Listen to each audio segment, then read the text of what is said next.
if you'll be my bodyguard, I can be your long lost pal. Well, I can call you Betty, and Betty you can call me. You can call me Al. Call me Al. This is Call Me Al with Al Iaquinta. Oh, yeah. Week 11. Week 11. We are Crazy. back. You can call him Aaron and you can call me Al. Boom. Who is going to call? It's always a party. Yes, it is. The comments are already coming in. Is it Thursday already? It's kind of good. It's like we're leading into Friday. It's kind of like Friday already. It's basically the weekend. It is. I don't know about you, but my week went by incredibly fast. No, for sure. It's been a lot of training. That's it. My life is shut down. No surfing. No surfing. We got to preserve the body. Yeah, I don't know if there's no way. We're supposed to get a crazy storm today. Really? Yeah. And it's been the last storm we got. Everyone was like, a little rain, whatever. And then streets were getting flooded. Cars were underwater. People with basement apartments. People died. Oh, damn. In the city, Queens and Brooklyn, something like that. I don't know. But, yeah, we're supposed to get another one. I'm sure Truth Smoker has a theory behind what the hell's going on because we've never had right? For the people tuning in for the first time, Truth Smoker is one of a kind. We have rumors that he's going to be on the show. He's going to be watching today and calling in at some point. So, I'm looking forward to that. Mo Lester, what round does Bobby Green finish you in? What? Oh, Mo Lester. Oh, thanks for tuning into the show today, Mo Lester. Let's get this guy, Mo Lester. Create a freaking Happs account and call in. You know what? Mo Lester, this guy. Go ahead, Aaron. No, for these YouTube guys, I am going to slide into the comments and I'm going to put the Happs link in there. So if they want to join, it'll be easier for them. And I'll pin the comment on top. So it'll take me just a second. And there we go. Because speaking of YouTube, by the way, thank you, everyone. We are well over 2,000 subscribers. We're on our way, Al. We're doing good. For a guy who started on his cell phone with those earphones connected to the phone with the wire. We've come a long way. Incredible. Al, it's incredible. You went 1 week, you almost broke your phone. The next week, you almost broke your new computer. Now, could it have gone any smoother logging in today? Nah, it was great. For everybody that was hating on the Happs app in the beginning, Colton, wherever he is in the world, we've come a long way. GreaseMonking. Is he back? I don't see him anywhere. I am his lone. Mo Lester says, "Don't put my messages up." Should I put that one up? But no, GreaseMonking. I am his only Twitter follower. I felt bad, so I wanted to try to put a little light in his life, and maybe he'll come on this week, and he'll be in a better mood. That was incredible. He was one of the most incredible guests we've ever had on this show. My goodness. Before we get into it, though, what did you do this weekend besides train? Dude, that's all I did. Wow. Yeah, my life right now is that I got the fight of my life coming up. MSG. Oh, you know what I did do? My so I sparred with the secret weapon, Joe Cologne. This guy is like unknown to a lot of people. Pretty much everybody besides the guys at Law MMA. This guy brings a pace, a boxing pace. He's a kickboxer, boxer, and he's had a couple fights, but he's more of just a gym guy. You know what I mean? Yeah. So I sparred Joe, and he popped me one right in the nose. Ooh. My nose it's just starting to feel better about a week later. But that's when you know you're in the heat of training.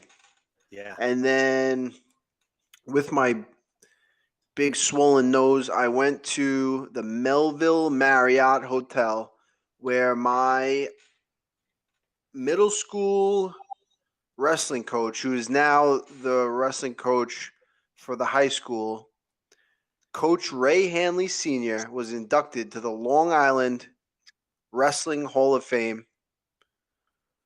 along with Volgar Arujov, who is a Russian silver medalist in the Olympics, who was my coach at Nassau Community College. So 2 coaches that I've had along the way were inducted into the Long Island Wrestling Hall of Fame, and it was great. There was so many people, the whole wrestling community was there, people that I hadn't seen in years. And Tom Ryan gave a speech that made me want to run through a brick wall. Coach Tom Ryan coached at Hofstra for many, many years, now at Ohio.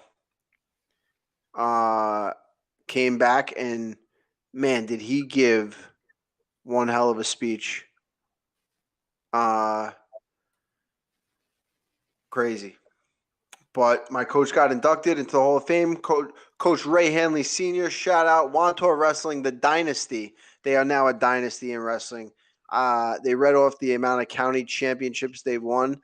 And I think since 2005, when I graduated, I was a senior in 2005, we won the first county championship. We were never a good team. When I was a freshman, sophomore, junior, then senior year, we got Coach Murphy. Coach Murphy came to the team, and we had like a solid team, but he was like the best coach. He was the best. And he freaking turned that program around, and then they just started winning and winning and winning and winning. And now Wantagh Wrestling is like nationally one of the best teams in the country. So shout out to Ray Hanley Sr. Really did it from the ground up. He started a kids program. It's incredible how many lives this guy has impacted in Wantagh. He's like Mr. Wantagh.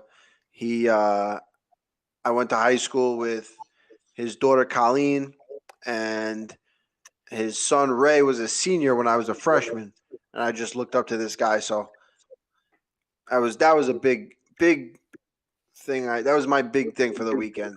Everyone was there. They were all getting drunk, having a couple of drinks. They went to the Poet. It was a bar in Wantagh afterwards, and I didn't go because I knew I'd be tempted.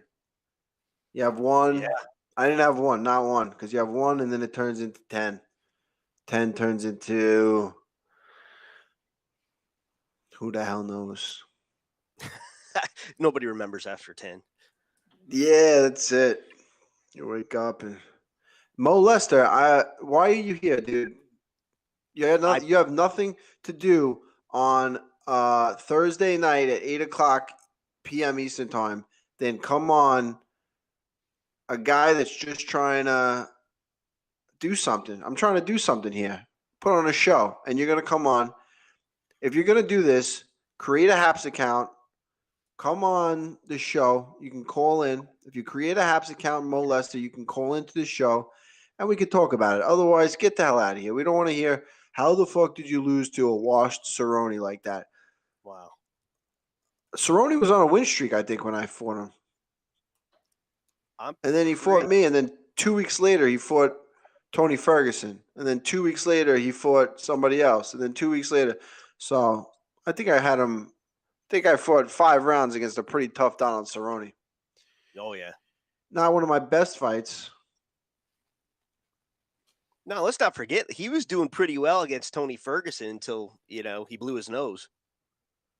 The first round he looked awesome. Yeah, I was really yeah, that was I mean, that was like I think that was like the turning point in. Imagine you won that fight. Oh my gosh. That would have been. It could have been a huge turning point and everything. It could have, and I think Tony's skid started after Cerrone, if I'm not mistaken. Cerrone, he's now Mo Lester. He keeps going. He said Cerrone was when he went 0-5 since beating me. I mean, we had a 5-round fight of the night war. Yeah, I was banged up and bruised. I was watching him fight 2 weeks later. Not even. Maybe it was 2 weeks against Tony Ferguson, and I was feeling my own shins, and I was like, I had a knot on my shin. I was like, how is this guy? There's no way this guy came out of that fight like we beat the hell. I mean, he got the better of it, but I'm sure he had a lot of injuries too. So somebody's asking if I can see them. A day in just filthy's names. Yes, I can see you, and thanks for making me read that out loud. Somebody has a good point. Cowboy's not been the same since he fought you, Al. So maybe it's you. I like the way you guys put that. I like the way you put that. Whoever said that, yes. So you broke him. If it would have won a 6th round, I don't know. I wasn't feeling too hot at the end of that fight. That one sometimes they just get away from you. You know what I mean? Yeah. I had a game plan and I got away from it. I started throwing kicks. Why the fuck am I kicking against Donald Cerrone? Boxing. Stick to the boxing. Maybe a little bit of wrestling. No, get a kick. The fuck are you? What the hell was I thinking? Mo Lester. Holy shit! Mo Lester. Ha. Oh, come on. All right. These names get me. Oh, Enos. Enos gave us an award. Our buddy Enos. He's back. One award. How about that, Enos? Thank you. Yeah, oh, look at that. Don't spend it all in one place. I think for the first time ever, we may have more YouTube chatters than Happs. That's kind of crazy. Haha, what are you drinking, Al? We got Killcliff. I'm a big Killcliff guy. They sent me a whole bunch of stuff for the lead up to my fight. Yeah. You heard of him? Killcliff? No, I never had. You ever heard of the Killcliff mission? I have not. A bunch of Navy SEALs. A bunch of Navy SEALs started Killcliff. Wow. And it was named after a mission that they did overseas. Cliff was trying to get laid. And the girl said, I would rather kill Cliff than fuck Cliff. And then they were like, whoa, we got the name. We're gonna call it Kill Cliff. That's how they got the name. That's incredible stuff. A bunch of Navy SEALs. I'm not even freaking kidding. That's a real story. It's a freaking real story. And now they're sponsoring a bunch of Navy SEAls. That's something a Navy SEAL would do, right? Yeah. That's what I heard. But Mo Lester, please create a Happs account and call in. Oh, we can flash up the number. Let's flash up the number and get Mo Lester to call in. And for those of you that are on YouTube, it is the pinned comment. All you guys commenting, the pinned comment is the Happs link to this broadcast. But I'm going to throw up the phone number. Boom. For those of you that are visually impaired, it is 516-341-1585.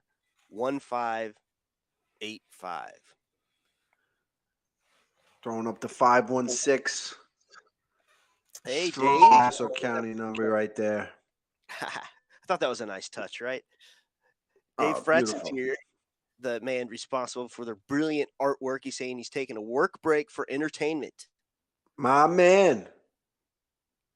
Love that. We got some artwork. fights this weekend. What about my Nick Diaz? What the heck is Nick Diaz doing? I don't I know wonder. because somebody's calling. Are we ready? I hope it's Molester. My favorite movie is probably Point Break. Eduardo. Oh, it's True Smokers. What do we got here? Can I speak? Can y'all hear me? Am I on? Oh, I thought you were on True- the Happs. You got disconnected, buddy. Sorry, I I am thought you on were someone Happs. else. No, yeah, this is True Smoke. I'm on the Happs. I wanted to make sure y'all can see me. I'm ready to go. Can y'all see me? I'm muted right now. Well, you got disconnected, but I could see you. Yes. So. Oh, you could before? Okay. Yeah. So I got. Okay, so let me refresh. But I'm on here. Okay. Okay, I'm gonna do. Okay, let me get off so y'all can catch those calls. I'm gonna hop on here, guys. All right, buddy. Thank you. All right, we'll call on the another back. All right. Maybe not. Maybe we are. All right. We're calling them back. Yep. What's up, pal? You are on the Call Me Out show. I'm Alan. You've called me. What are you doing? Yo, what do you think? 145 Volkanovski or 145 McGregor?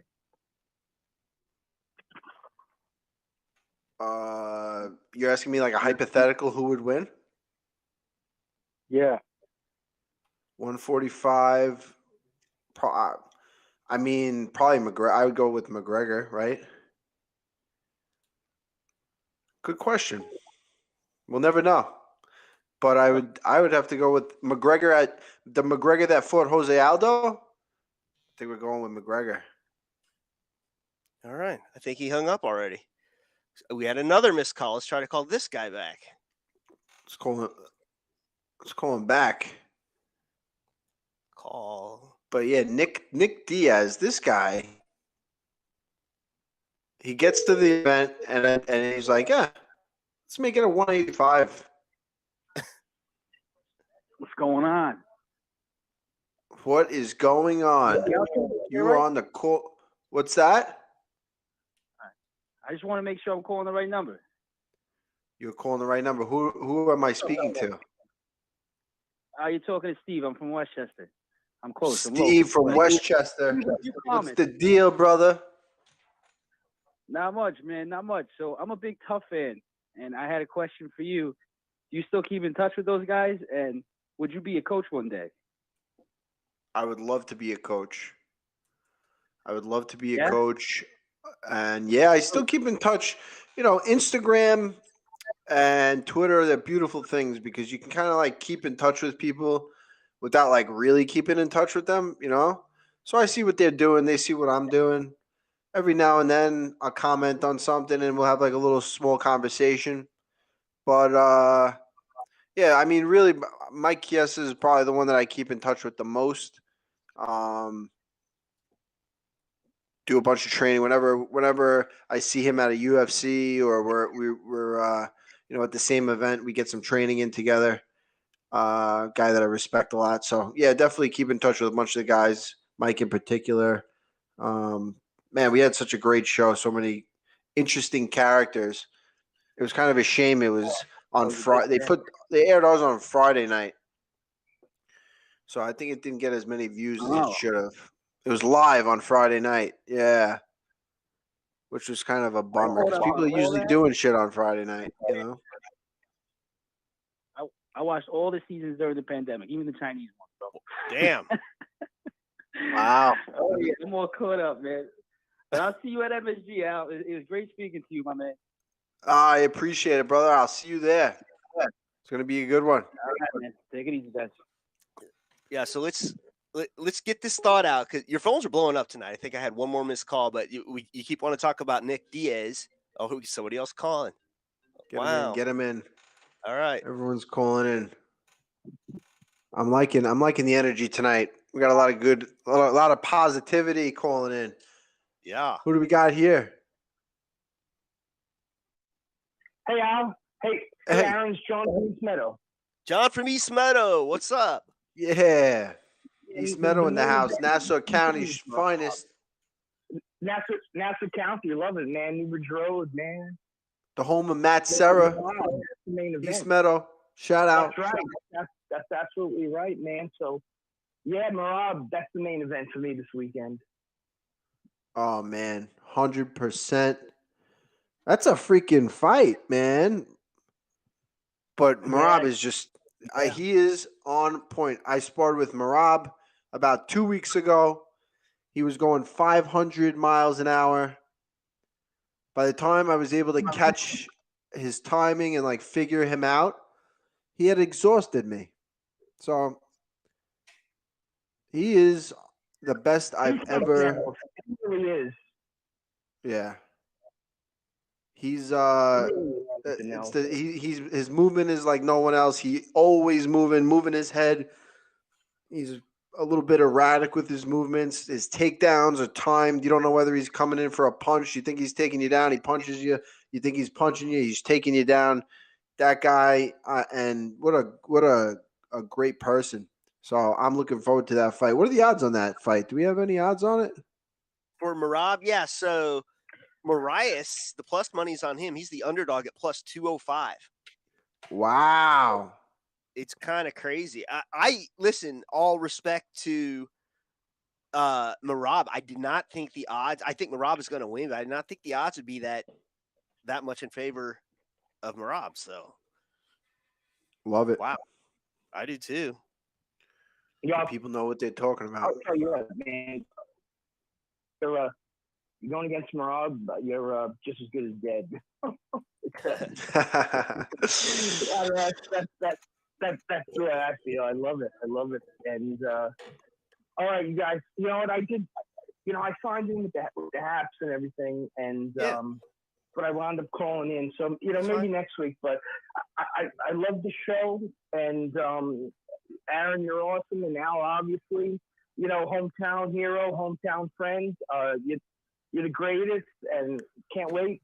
You know, can't wait to whip green, and I'm in your corner all the time, brother. You're the man. I appreciate it. East Meadow's finest right here, ladies and gentlemen. Nassau County, New York. You can't beat it. Awesome. Love you guys. Everyone, you have a blessed night, okay? Have a great show. You too, brother. Stay safe in this storm that's about to hit us. Absolutely. All right. Love you guys. Peace out. Love you too, brother. Peace out. No, bye-bye. The callers are going crazy tonight, man. I missed another one. Should we try him? Incredible. Yeah, get him call back. I'm wondering if Mo is going to call in. Usually the guys that talk the most smack don't end up calling. But I'm going to call this person that here we go. Oh, he was trying to call. You reached the voicemail of Corey Flynn with six. Cool. Corey. Sorry, Corey. All right. Corey was trying to call back in the middle of it, so you know how that goes. All right, Corey, sorry, buddy. Try to call back one more time. If not, we'll keep talking. We got things to talk about, Aaron. We got a ton. I don't know where to start. Me and you, we've been kind of texting back and forth about a whole bunch of craziness. Oh, here's our boy. Hang on just a second. Get him in.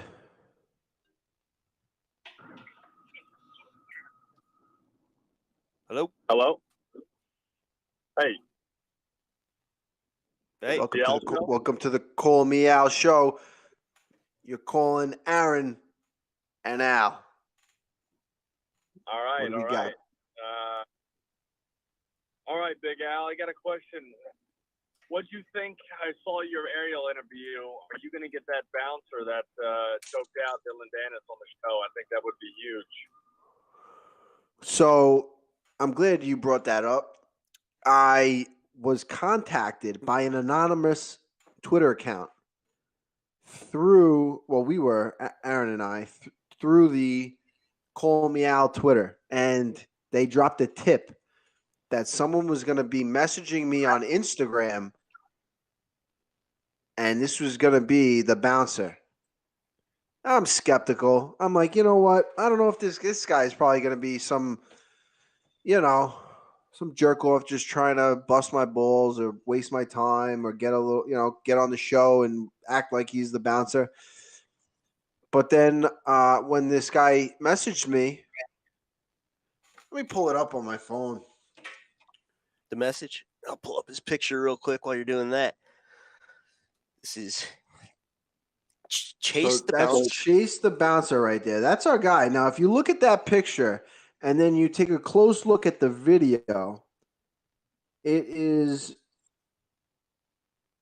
very similar. So and with the conversation I had, it's incredible, the conversation that I had. He said, "Hello, my friend said you were looking for the bouncer who was involved in the Dillon Danis altercation." I said, "Hey, if that was indeed you, you are a legend." He said he didn't think he was a legend.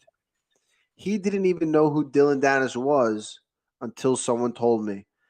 I asked him, if he can come on the show, but he can. He's working a 16-hour shift tonight. Damn. As a chocolatier. Dillon Danis was choked out by a bouncer who is also a chocolatier. Chocolatiers, they make chocolate. This guy, he was pretty secretive about the business. He said he didn't want to give too much away. He didn't want really to promote the business on the show. He didn't want me to promote it, but he told me he would send some chocolates. I gave him an address to send the chocolates to, and I'm looking forward to trying these chocolates. So basically, Dillon Danis got choked the fuck out by Willy Wonka. So, did he ever respond back like he has time off to get on the show? Because, I mean, as a new podcast, I've been a long-time fan, but I think that would be huge for the show. That's kind of what people want to see, and Dillon is obviously in the news a lot. A lot of people don't like him, so to hear the other side of the story, I think a lot of people would, appreciate, but they would like to hear it. No, I don't think many people like him. I wonder if his own mother even likes him, to be honest with you. But I asked him, I said, "Can you come on?" And he said, "Not tonight, but you can ask any questions you want, and I'll answer the questions." So I started off. I asked him if he's ever trained Brazilian Jiu-Jitsu. It looked like he had a good, a good back position, strong choke, rear naked choke on the guy. Shall we watch that? Yeah, if you could throw up the video. You Okay. can throw it up. I don't know. Am I still going to be able to talk while we're watching? I will turn down the volume so you can talk. How about that? Yeah. So you'll just be able to hear just a little bit of sound, not much. Okay. And we'll give her a shot. You ready? I mean, you see here, he's got the legs. Good positioning with the legs. He's got the arm around the neck, and Dillon, he's tapping. He tapped, and then he gives the thumbs up. And then he gets choked again, and then the cops come and just hold him down. Yeah. So apparently what had happened was Dillon was at a wedding. What a prick this guy is. Comes to this bar. The bar was the Beachcomber in Seaside. Goes to the bar with no ID. You're going to a bar. You got to have ID. Right. You got to have ID. It's like you go to a bar without an ID, and everybody you're with, right? So you go to the bar and you're in the car with 5 people, and you get to the bar, you get to the front door, and you're like, "Oh shit, I have no ID." Everybody in that car is gonna look at you and go, "You fucking idiot! You're like, now we're putting us in a weird position. Do we go in without you, or do we have to go home with you, or now you can't get in?" It's like, no, you can't. You're not gonna get in without an ID. So Dillon Danis No ID. He thinks he's like a superstar or something. This guy, nobody knows who the fuck Dillon Danis is outside of Brazilian Jiu-Jitsu and maybe mixed martial arts. Nobody knows this guy. He goes to the front door like he's going to get in without an ID because he's Dillon Danis. Hammered, probably, most likely. According to Chase, he seemed like he was intoxicated. Starts a fight with the bouncers for not letting him in because he didn't have an ID. What a prick. You know? So he started swinging at one of the bouncers, and then this guy, Chase, who has zero Brazilian Jiu-Jitsu experience, he did do some Krav Maga when he was in the Czech Republic, he was in the Ukraine. He was living in the Ukraine for a year. I asked him, what were you doing in the Ukraine for a year? He said, I'd rather not say. Very secretive, this guy, Chance. Excuse me. Did we put Chase up? Jesus. Chance, I'm sorry. Yeah, I messed you up. I said Chase. But, so yeah, he was, Chance is 6 foot, 275 pounds. Wow. Just grabbed Dillon Danis from behind, threw him down on the ground. Back mount, rear naked choke. Tapped him out. The chocolatier bouncer gets it done. Does his job. I got to be honest with you. Incredible work. Incredible work by Chance. Put him down. Put him out. He didn't know. This guy Chance had no idea who Dillon Danis was until the pizza counter worker, who was like 16 years old, was freaking out and told him who he was. So that's the story. Disorderly conduct. Got a summons. He'll have to go back to court. And that's the deal.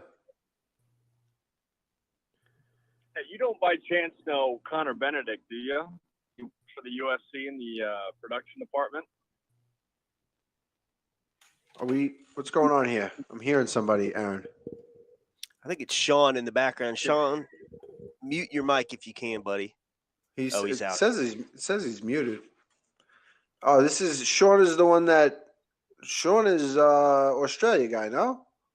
The Tasmania. Yeah. Part of the Tasmania Fight League, remember? All right. So in the waiting room, for all the listeners, in the waiting room, we have Shaun Duggan. Is it Duggan? Donahue. It looks like Donahue. Yeah. Shaun Donahue. And he was challenged last week to a fight by another Tasmanian. We're not seeing him in the comments. I don't know if he's here. David Hansen was here last week. He was on last week. Yeah, David. What's up, dude? Yeah, he was. That's right. He got on. Oh, yeah, the beard. The magical. Michael Copenhaver is asking me, serious question, Iaquinta. Where is the best New York hot dog? There's no hot dogs in my world.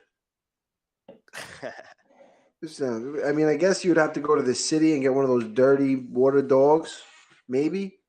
I don't know. Nathan's Famous. That's where you got to go. Nathan's Famous, Coney Island. That's the only hot dog I'm eating. That's the only one. That's it. There's nothing else. If it's good enough for Kobayashi, it's good enough for me. Oh, gosh. GreaseMonking's here. He's in YouTube tonight.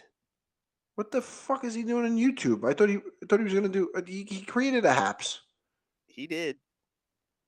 Shaun Donahue still having problems with the Wi-Fi. All right. We'll get it one of these days, Shaun. It's too bad. I guess you can't really call from Australia, but we were talking Nick Diaz before we got the calls. You know who Nick Diaz is to remind me of right now? Wants to take this fight at 185 pounds, but wonders why somehow this fight was not against the champ, Kamaru Usman. This is a little Kevin Lee-esque to me. No, Aaron. Whoa. Do not ever. No.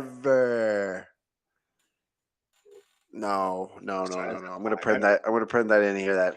Here's the difference. Nick Diaz has paid his dues. He has put in the time. He has put in the work.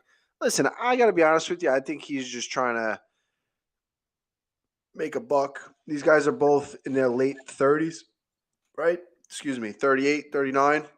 Yeah. He's gonna make some money, and he's gonna bounce. And he agreed to the fight at 170. I'm sure he got to a fight week and he was like, I'm 188 pounds right now. Do I really want to cut 18 pounds? Nah, I'm good.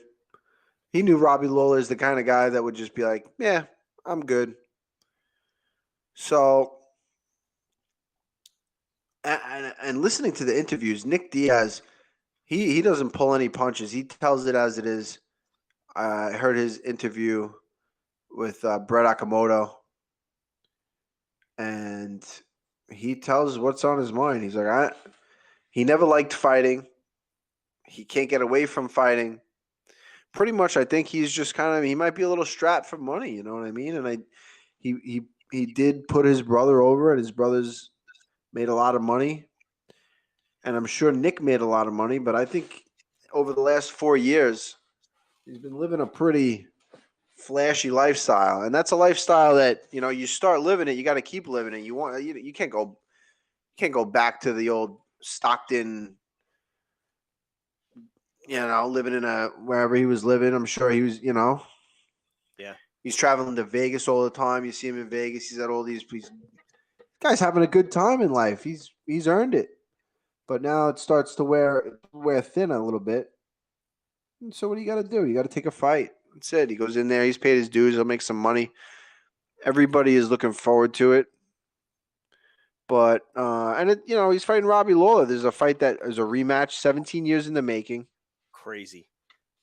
So crazy. That was like one of the fights that first got me really into, like, when I first started getting into it. Robbie Lawler, the Miletich fighting systems. Those guys were all just freaking, like, you had just heard rumors of them just beating the crap out of each other in the room. Guys getting knocked out. I mean, I don't even know if the fans nowadays know who Pat Miletich is. Pat Miletich from Iowa. They had this training camp with just a bunch of, like, corn-fed beasts. They were just like Matt Hughes, Spencer Fisher, Rich Franklin, Tim Sylvia. Yep. Tony Frickland. I'm leaving out Jens Pulver. Are you nuts? Right. Another champion. And ruthless Robbie Lawler. Wow. We people are asking if we do have a caller. So if you call in and you hear us talking and you're yelling at us, we can't hear you because we have you muted. So we'll bring you in. So just be patient. Yeah, you guys aren't running the show. This is the Call Me Al show, not the Me Call You show. Wouldn't come in whenever. You know what I mean? Talking about ruthless Robbie Lawler and the Miletich fighting systems. Unless you're Pat Miletich, hold your horses. So I don't know. They interrupted me. I lost my train of thought. I was on a roll. Sorry. It's not your fault. It's not your fault. It's their fault. But yeah, Nick Diaz, Robbie Lawler, Merab. I mean, those two fights alone. And then we got, what do we got? 2 title fights? Yeah, we got Valentina Shevchenko taking on Lauren Murphy and Alexander Volkanovski taking on Brian Ortega. So if you're feeling really, really salty and you want to bet someone that's a plus 170 or plus 730 underdog, Lauren Murphy is your bet. Incredible. Yeah, I'm gonna say it's probably a bad bet. Yeah. And then, of course, Ortega somehow the plus money against Volkanovski, but we'll see on that one. Let's bring Shaun in. I think we got Shaun for a second. Well, he's got some Try it while we can. Tasmanian Shaun Donahue. Shaun, you're gone. We got you. Your Wi-Fi is hooked in there for a minute. Who's the guy we got him fighting? Aaron. What's that? Hey, did you see that, babe? Who's the guy he's fighting? Shaun's fighting. Keeps dropping out. Oh, GreaseMonking. GreaseMonking. They're from Tasmania, but GreaseMonking doesn't want to be on the app. He said he got too many notifications from being on here. Shaun, can you hear us, buddy? No, no, no, no. Can you hear us? Can you hear me? Yes. We can hear you, brother. All the way from Tasmania. GreaseMonking wants to fight you. He's apparently from Tasmania too. Last week on the show, challenged you to a Tasmanian showdown, and there we go. He's out. All right. Okay. We gave him a shot. We tried. Every week, this is gonna keep happening. He's gonna get it eventually. I don't know. I think unless he gets I don't know what they got. They're like in lockdown over there in Australia. He might get beat up trying to. I don't think they're doing any upgrades in Wi-Fi over in Australia. Dang. They're all locked down. Eric wants to know when we're getting Andrew Yang on the show. I could probably get it. I could probably get him on the show. That would be interesting. I think I could get Andrew Yang on the show, to be honest. Do you want to take this poor caller's been waiting a minute? You want to take get him in? He's on. Hello? Can you guys hear me or no? We got you, brother. You're on the Call Me Al show with Aaron and Al. Al, another question for you. Did you have the chance to watch the Nick Diaz interview? And if you did, what were your thoughts? Yes, I watched the Nick Diaz interview with Brett Okamoto's the one you're talking about? Yeah. Yeah, I mean, it's like classic Nick Diaz, no? He's just kind of like all over the place. He's calling out the champ. Then he's, saying how he doesn't want to fight, but he has to fight. And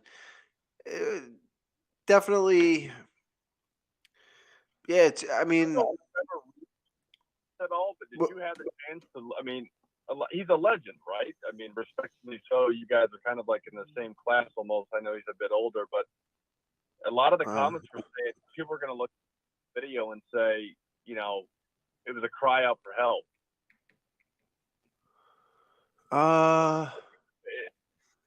It could have. What's that? I was just going to say, a part of me understands it's tough to, I'm sure he has a lot going on in his head. He's trying to articulate that in the words, and it's tough, and a lot of people can kind of feel for that. But I think in this scenario or this case, it kind of goes deeper. I feel like I hate to say this, the guy's a legend, but he almost feels a little lost in life. And, I think it takes somebody like a Ray Longo or somebody to reach out and help the kid get his bearings back. Ray Longo is not doing that for many people. I think a Nick Diaz is the type of person that he would. Yeah, I know he's a huge fan of Nick Diaz. Matt Serra as well. They kind of came up in the same lineage in jiu-jitsu. But I don't really know what Ray would tell Nick Diaz. It's the kind of thing where like he's lived his whole life as a fighter. I don't know, he's made all his money as a fighter. So it's kind of like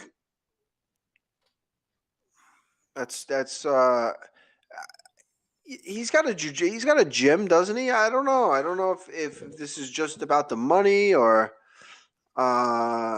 what. He had a business partner essentially that was a friend, and it was about to be kickstarted off on its own feet, and ended up not working out. So to my knowledge, I think he's at Caesar's gym training the kids, but I'm not 100% on that. That's I kind of see. So yeah, and it's hard to do business as a guy like Nick Diaz. I'm sure he's not an easy guy to do business with. He seems like a guy that wants to do everything his way. And he doesn't really. He might not want to do anything anyway. He just wants to fight that guy. I think he just wants to really. I don't know if he wants to fight even. I think he just wants to live the life he's been living without fighting, which it doesn't work that way. You can't just be in the gym all day training, riding your bike, going for runs, swimming. If you want to live that lifestyle, you got to get in there and you got to throw down. Kind of next question. I'll make it the last so somebody can jump in here. But I know it's kind of an obvious answer, but how close and what are your thoughts on the UFC offering a pension plan to, I'm not going to say all fighters, but legends such as yourself, not to kiss your ass, but I think at a certain amount of fights, wins, or bonuses, or something structured around that, I think there needs to be some sort of eligibility for fighter pension plan. I 100% agree. I think that definitely there should be. But I don't think that the UFC is going to. It goes back to the unionization thing and everything. The UFC is not. They're not going to go out of their way to add any expenses on their behalf. So, I mean that goes right back into the unionization,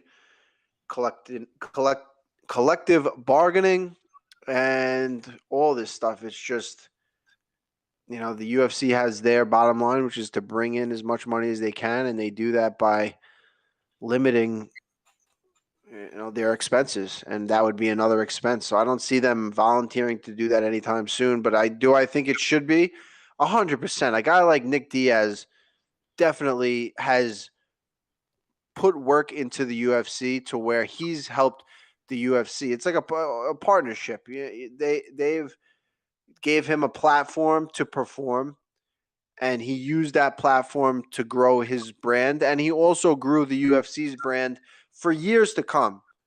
And we're seeing that now. 4 years later, one of the most anticipated fights on this fight card is Nick Diaz.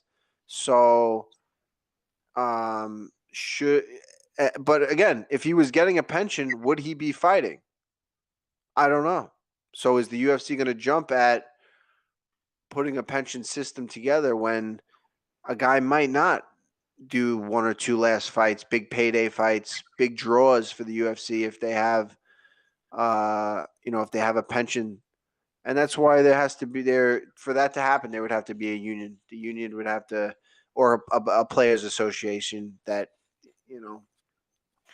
has the fighters' best interest in negotiating. Does the UFC? Well, I'm sorry. Sorry to interrupt for a second. But does the UFC do any type of financial education for its fighters? Investing. Wow. No, they do they used to do like once every 2 years. They used to do a summit where they bring in the fighters, and you'd all sit and listen, and they'd play a movie where basically just told it'd be a super depressing movie. It was about how all these NFL guys lost all their money in car washes and steak houses. Investing in probably the two worst things you can invest in as a professional athlete is a steakhouse and a car wash, I think they said. And that's really all I learned from it. But it's the importance of it's kind of like luck, I think. And it's like nature versus nurture kind of thing. You got to put yourself. I was fortunate enough to have Uriah Faber on The Ultimate Fighter, and he exposed me to the rest of the things he was doing. He was a big real estate guy, owned a bunch of properties at a very young age, and rented them out to fighters. And I kind of took that model and did it myself. And then through meeting a few other people, got more involved in real estate. And I think for a fighter, real estate is the way to go. So I think that's it's definitely. I mean, crypto is huge now. If people get into crypto, they can make a lot of money doing that. It's stocks. So you gotta have something else that you're interested in. Like, imagine over the last 4 years, Nick Diaz was really into something like that. put all that money he made when he fought Anderson and St. Pierre and all these guys, put his money into something that would give him a return, and then that would pay for his lifestyle rather than just taking the money and spending it. He would take the money, put it into an investment, and that investment would give him a return, real estate, dividend stocks, stuff like that. I don't know too much. I'm not a big stock guy, but there's people that are making a lot of money doing it. You got to have a niche, and if your niche is spending money, it's probably not going to go too well. All right, I got one more for you. Hunter Campbell. Well, I know he's the head lawyer for the UFC, kind of Dana's right-hand man. But what is his exact role when it comes to relationships with the fighters? And when you get a fight, you get a contract. How often are you speaking with him, and what exactly is he in the back end? He's kind of like I feel like he's kind of taken the role of what Lorenzo Fertitta might have been. I have a pretty good relationship with Hunter, and he definitely cares about the fight. I really appreciate him and what he does. He's the lawyer for the UFC. But yeah, he's when guys aren't talking to Dana, if it goes kind of like if it's above Sean Shelby, and it's not dealing with Dana, it's him. It's really one of the three of those guys. Yeah, did I answer your question? That's kind of yeah. Yeah, that was great. Well, look, long-time fan, long-time. I know it hasn't been long, but I've been listening since you started. You got a great co-host. I've always loved and respect the work you guys did up there, especially with Matt Serra, Ray Longo. So I'll pass the torch to somebody else. I know somebody's probably trying to call in, so I appreciate it, guys. Appreciate you, brother. Have a great night. GreaseMonking. All right, let's get GreaseMonking in here. Let's see what he's got today. GreaseMonking, keep your shirt on. Oh no, Aaron, can I not hear you? Damn it. I was on mute. I was wondering why you weren't answering me. I had to burp when I muted, so I was trying to be professional, and then I did not unmute. Sorry. Sorry. True Smoker's waiting also. So whenever you want to bring him on, you want to bring him on first or Grease? Let's bring True Smoker on. All right, Grease, hang on 1 second, Grease. We'll get to you. Think about what you have to bring to this show, GreaseMonking. Make it a better list this time, please. Oh yeah, dude. Forget the list. Let's not make a list. That's freaking. All right. It was like on like a paper bag. He like ripped a piece of paper bag and he wrote a list, and he was like, I've got this list here, and number one, you lost to Donald Cerrone or something like that. It was like the worst. But I'm looking forward to talking to you again. Yeah. True Smoker is coming up. We're going to talk to True Smoker. He's ready to come on. He was super excited, so let's call him. What was I? What were we? Oh, we're going to talk about. What I wanted to ask him about these fuck Joe Biden. Truth. He's coming, ladies and gentlemen. Oh. Truth Smoker. Are you there? Can you hear me? Yeah. Yes, sir. I'm here. Yeah. Thank you so much, guys. I'm so sorry with this Happs thing. I created a profile. First off, let me say I created a profile and everything, and I was trying to get on all night. But yeah, this app, does have some significant, does have some problems with it. But yeah. But anyway, guys, thank you so much. Al, how you doing, my man? Oh, I'm doing good. Life is so good right now. We're in the heat of training camp. We're about 6.25 weeks out from the Mecca, Madison Square Garden. I couldn't be feeling more Yeah, at that's gonna home, be amazing. more comfortable. It's my comfort zone, just training, being sore. My freaking neck is sore. I sleep every night. I go to sleep feeling decent, and I wake up, my neck is like this, and I get in the shower, I loosen up, do a little stretching. When I wake up, I feel like I'm dead. Really? Well, Yeah. you're overtraining possibly. Well, look, this is what I wanted to tell you, man. This is very important. You just said that I heard you talking about the Cerrone fight. Yeah, that was wrong, maybe possibly in that fight to go kick for kick with Cerrone. But I believe the key with this to Bobby Green, man, is he's not going to expect you. Look, this calf kick has been throwing people's knees out, dude. I'm telling you, I would hit the legs with that at first, just to get him thinking that and maybe bust his knees up. But I think that would be an effective strategy against Bobby. He would be the perfect guy to do that against, for sure. What do you think about that? No? Well, I didn't say no, but I'm not going to say yes because you never know who's watching. Oh, yeah. Well, that's true. Bobby Green's camp is watching this very closely right now. There's no never doubt. know. You never know. Well, I'm sure they are. I mean, this is, yeah. Yeah, we got some tricks up our sleeve. Wow, this is gonna be great, man. And but I like where your head's at, Truth. I like you. I really appreciate, and I like where your head's at. I'm not gonna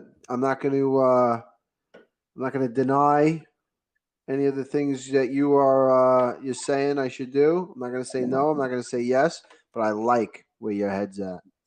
Thank you. Already There's said too no much. reason, and I just want to say there's no reason to get in a firefight with this guy. I'm just saying, take that leg out. But look, guys, thank you so much. But look, there's so much to get into. But I would like to talk a little bit about, because I left a comment on there about this opiate epidemic, and Stephan Bonner a little bit. What's going on with these opiates? Man. Yeah, man. What is the deal with these opiates? What are they just giving them? They're giving them to everybody but Stephan Bonner now.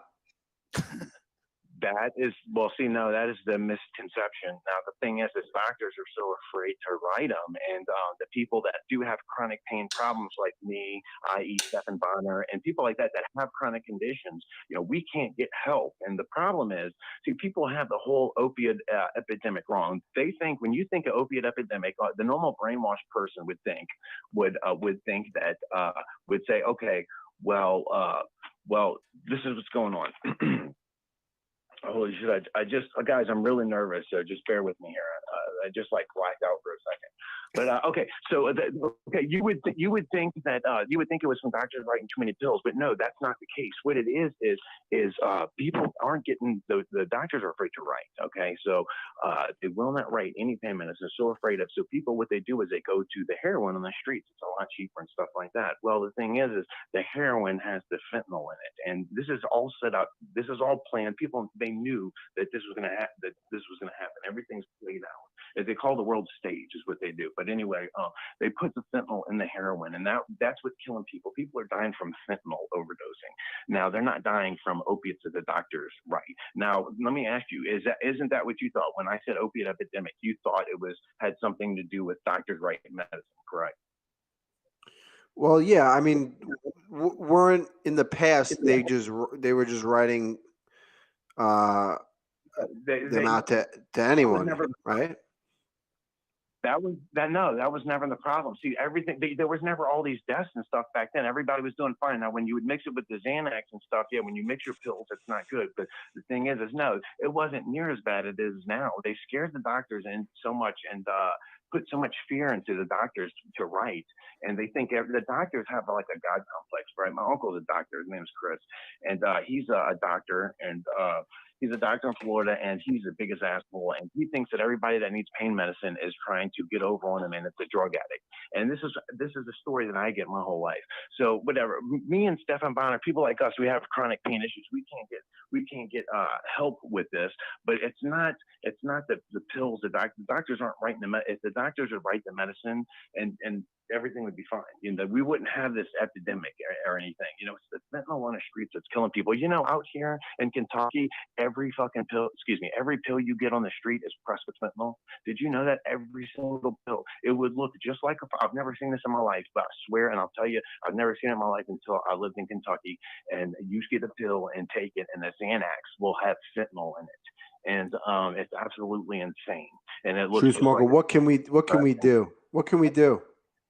what should Stephan Bonner have done? What can Stephan Bonner do? The guy's in pain. I mean, he's got a lot of connections. Anthony Pettis already tweeted, "Come see me, I got you." So I mean, he's got a lot of people to help him. Wait, hold on. Yeah. Anthony Pettis tweeted to Stephan Bonner, I got pills for you. Come get them. No, he just says, "I got you, man. Come see me." That's what he put. Yeah, that's what after all this went down in the hospital video, Anthony Pettis basically said, "Hey, look, man, come see me. I got you, my man." Basically saying that. I mean, I don't know word for word, basically, "I got you," which means he's got shit, you know, to go see him. He's obviously got a good doctor. I'm sure they're not doing nothing illegal. I'm sure he's got a good doctor that actually writes. But that's the problem. There's not enough doctors that do write, and we suffer. People like me and Stephan Bonner. I've been searching for methadone for years, and it's just look while I'm on the air and I have the time, I want to call out this transgender fighter, this little pink-haired fruitcake. I want to call this guy out and say, you know, this guy shouldn't be fighting chicks. You know, if he can beat my ass, well, then he can fight chicks. But I want to call this guy out right now. Let it be known on that Call Me Out show that True Smoker is calling out that pink-haired fruitcake. I don't even know his name, but I'm gonna bust him up. He's a stolen valid fruitcake, and I'm gonna bust him up. And if you want some, True Smoker's calling you out right now. And if you can get past me, then I think you'll get my approval, you know, for fighting women, you know. But I'm calling you out. That makes no sense. That makes no sense. He's gonna. So if he beats you, then he can beat. Then she or can beat women. Yeah. Do you know about this? Have you heard about the transgender fighter that's all in the headlines right now? Yeah, we talked. Yeah. I actually tried to get him on the show. Tried to get them on the show. Oh yeah. But really? no response. Oh, they're not going to respond now anyway when they hear this, because he's going to go into hiding because I just called his ass out, her out, or it out, whatever. But anyway, yeah, he wants to fight chicks, and it's sad. And you know, I don't think that's right. I really don't. Why do you Shaun think O'Malley is? Yeah. Why do you think that? Like, what do you think is mentally going on over there with that? Like, do you think that that's really what it is? That this person wanted to be a famous MMA fighter, and didn't think they could do it as a male, so they became a female? Is that what you're saying, Truth? To beat up girls? Yeah. Saying is that he wants to get the belt the easy way, and he's doing it by, you know, it's not fair. And you know, it's like a guy taking steroids in the UFC. It's not fair. I mean, it's a dude fighting chicks. It's still a man. You've got the man structure, the muscle fiber, the bone structure. You're built a man. It's not fair. How does it make it fair for you just because you have titties and made a grown a vagina or whatever, for you to step in the faces and busting girls in the faces? You know, it's not right. What is going through his head exactly, Al? You just said what's going through his head. I don't know. I have no idea. But I'm telling you what. I called his ass out, so you better respond. But anyway, check this out, Al. I have a real estate question. Can I ask you, buddy? Shoot. Absolutely. Okay. That's what I'm here for. I have the next. Cool, man. Hold on a second. Let me take a sip of my drink. I have an acceleration clause on an adjustable rate mortgage with an adjustable date, with an amortization schedule, with an annual percentage rate of about 33% on an appraised value on an assumable mortgage, with balloon mortgage and balloon payments of a bankruptcy bill of sale, with biweekly mortgage on a bridge loan call out option, with a cash out refinance of certificate of deposit. So which rate should I go with? I did my research. Yo, how much money are you taking out? You're gonna cash out how much? 33% of the appraised value. Wait a minute. I'm just fucking with you, mom.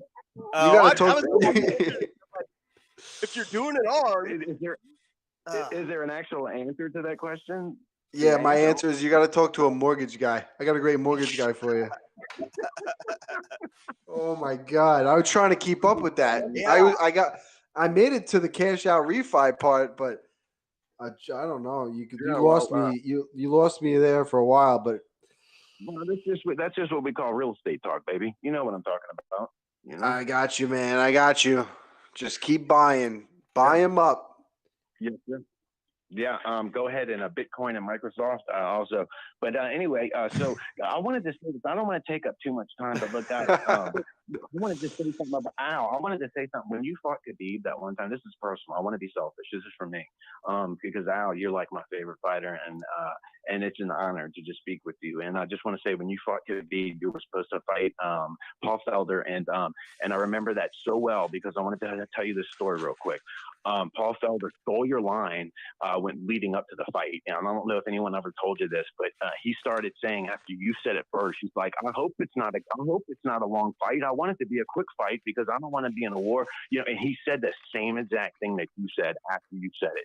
I just wanted to say, go back and check out the pre-fight interviews. You say the same. You say that. I don't want it. But anyway, that's not showing.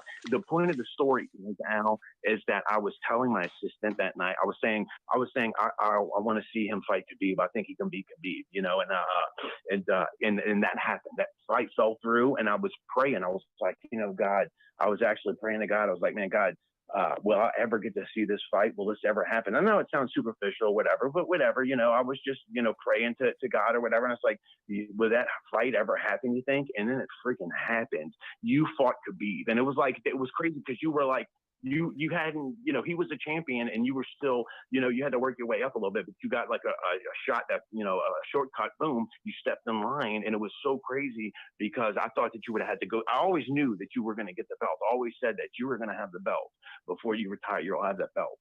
And I can't wait to see you back in the cage, man. I can't wait. I appreciate it. I appreciate it. I love that you picked up on that Paul Felder thing. Yeah, Paul Felder might have jacked. I was pretty proud of myself with that. Everyone, you know, it's a pretty good theory. Why everyone's like, oh, I want to fight it. This is gonna be fight of the night. It's like, I don't want fight of the night. Look, if it's got to be a tough fight, you know, fight of the night's great and all, but I want it to be quick, smooth, and painless. And that's it. What you said. That's exactly what you said. And what did he do? He fucking repeated it. Yeah, he did, Al. Oh my God. Yeah. But that's okay. You know, he would have got his ass whooped, dude. He would have got the fucking hammer put down on him. But Al, thank you so much for the time. I don't want to take up too much of you guys' time. I could sit here and shoot the shit with you all night, but I'm Truth. I got to ask you just one question. All these people in these stadiums, they're all chanting, fuck Joe Biden, right? How did he win this election if everybody's chanting every single stadium? They're all doing it. How did he win this election? Did he win the election? That's so crazy that you asked me this question now, because this is the one thing I wanted to talk to you about. No, well, all of this is why they call the world a stage. No, the Joe Biden, all these guys are basically like puppets. And this is the thing. There's three different types of people in this world, in this letter.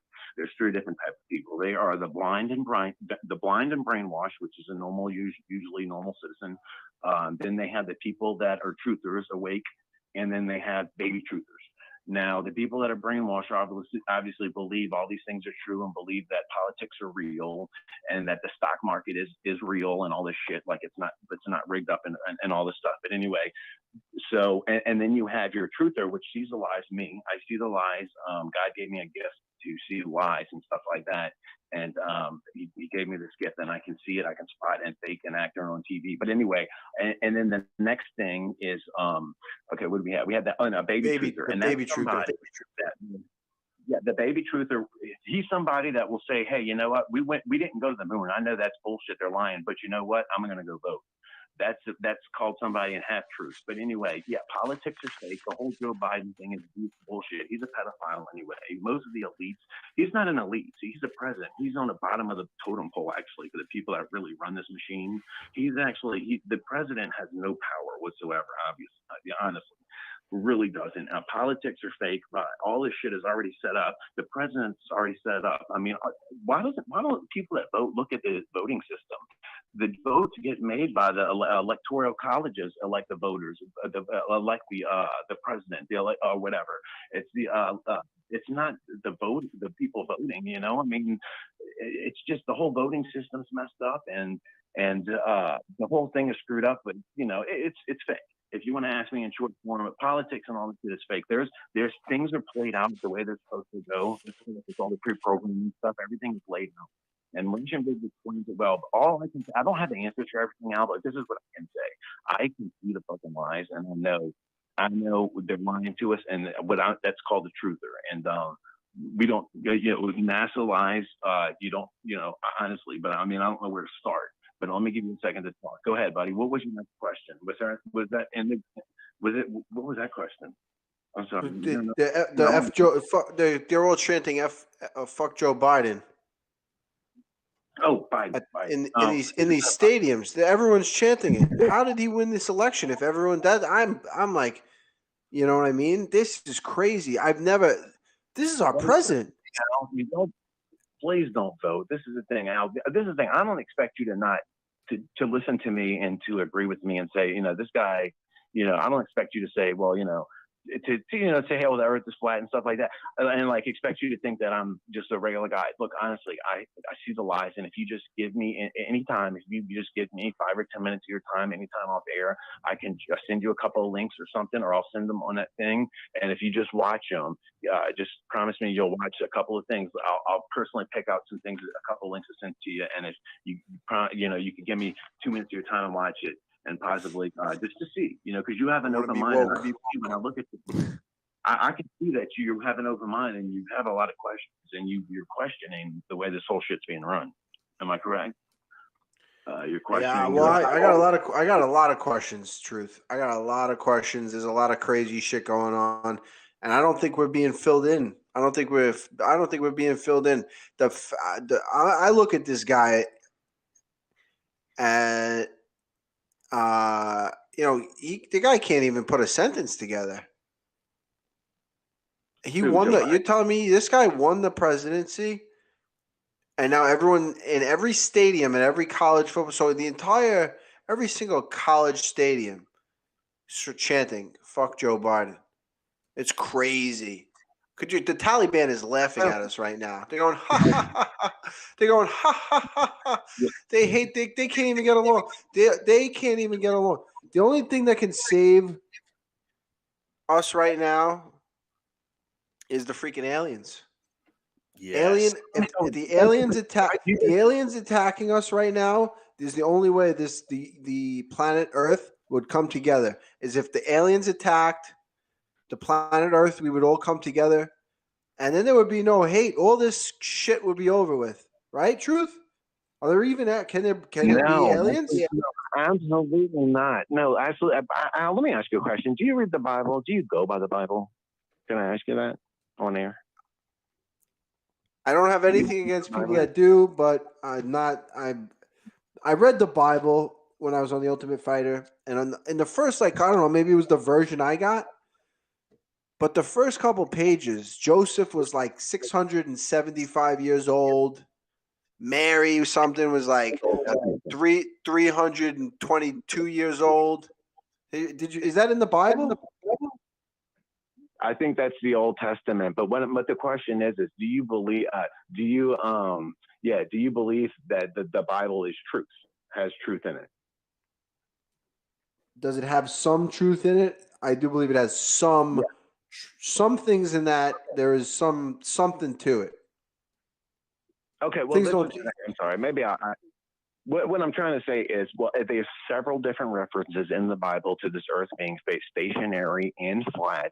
The only reason this whole thing with these people saying that it's a ball, they started this for education, for kids to be able to see the globe, a group of kids to be able to, the reason they folded the map into the globe basically is so the kids could, go be around it. That's how they came up with the globe concept basically for the classrooms. To think that actually that water doesn't always find its level, and there's a lot of people brainwashed. And I would like to wake you up. That's the one main thing. I want to show you the lies that NASA is bringing us, and is telling us, and it's a lie. Do you believe that NASA is telling the truth? Like, let me ask you a basic question. Do you believe in the moon landings? Do you believe in the moon landings?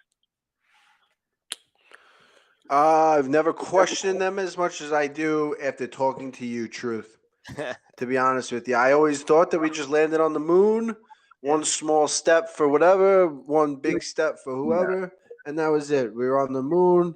Would it change your life any if I proved to you?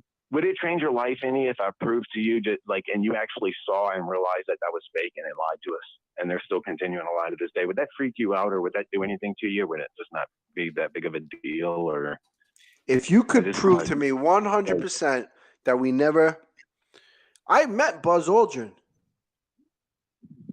Oh, you did? I met him. I met the guy. I was like, this fucking guy's been on the freaking moon. Yeah, he's the biggest deceiver of all of them. He's the last one alive. Yep, he's the last one alive. He's the biggest Mason out of all of them. Well, they're all Freemasons. But yeah, you met him. Yeah, that's great. Can we hear about that story, Al? I'm sure everyone wants to hear about that. Well, I went to American Ethanol sponsors one of the drivers down there in the NASCAR. So I went down with them. They still do sponsor me. Love American Ethanol.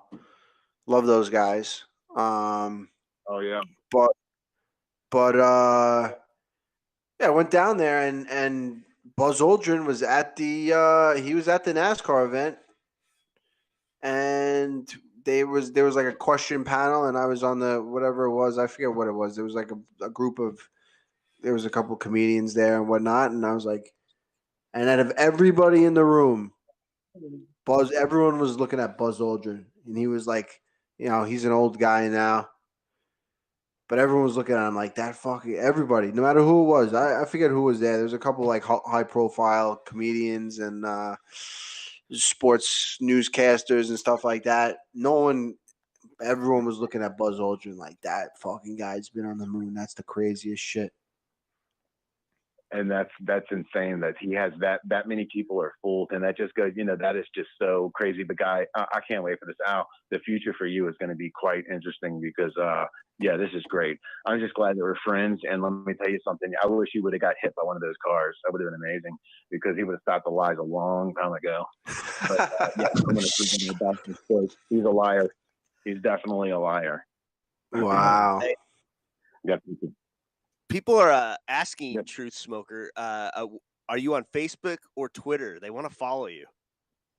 No, I have this is my Jizville. I'm sorry for the name, the foul language and the name Jizville. That's me. But no, I don't want people to follow me because there's a couple of people. There was people watching me on YouTube and they don't donate nothing and they're scumbags and they're right here and I have them because I'm looking at y'all here on the TV. I'm supposed to be on Happs, but Happs sent me. But anyway, no, I don't want anybody following me. If you want to follow somebody, follow Al and keep up with him and don't fucking keep up with me. Whatever. Hey, Al's about to learn some serious shit and it's going to change his life, and I'm going to be the one to do it. Open his eyes, and I'm just blessed and honored. Hey, well, hang on now. Don't mess with his head too much before the fight. Don't blow him totally away yet. Oh man, I can't wait to see him knock out Bobby Green on Aaron. That's going to be amazing. Al, thank you so much for your time, man. Guys, thank you. I don't want to take that much more of your time. Truth. Thank you for your time and for bringing up these questions, posing these questions and thoughts, and you're getting us all thinking. You sounded like, I'm not gonna lie, you sounded like an absolute Looney Tune the first time you called in. I wrote you off. Now I fucking think the earth's flat. I swear to God. Oh, and and I tell you, you freaked him out a little bit about the lights going out. I got a text that night. Like an Instagram message with that video from Australia, remember? Yeah, Truth Smoker, you go, they're going to turn the lights out on us. And then I freaking scrolling through Instagram, I see Australia, they're rioting. Freaking the Taliban's hanging off, the freaking in Afghanistan, they're hanging off of planes. freaking.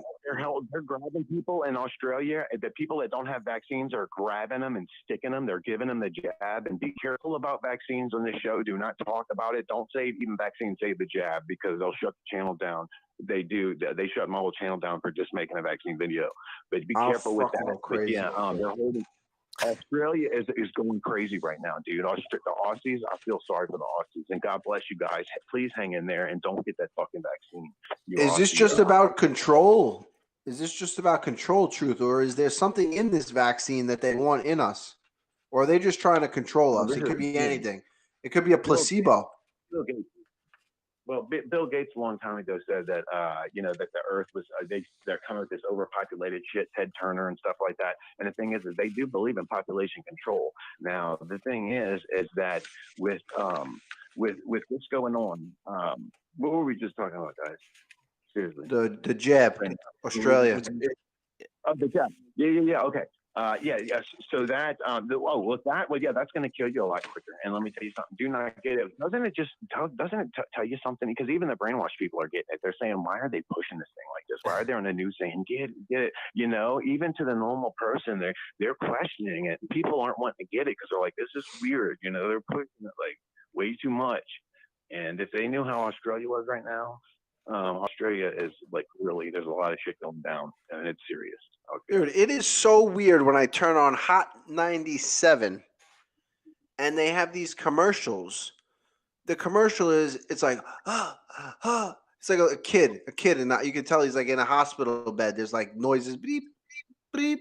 He's like, Mom, Dad, tell my friends at school to get the vaccine. I wish I would have got the vaccine.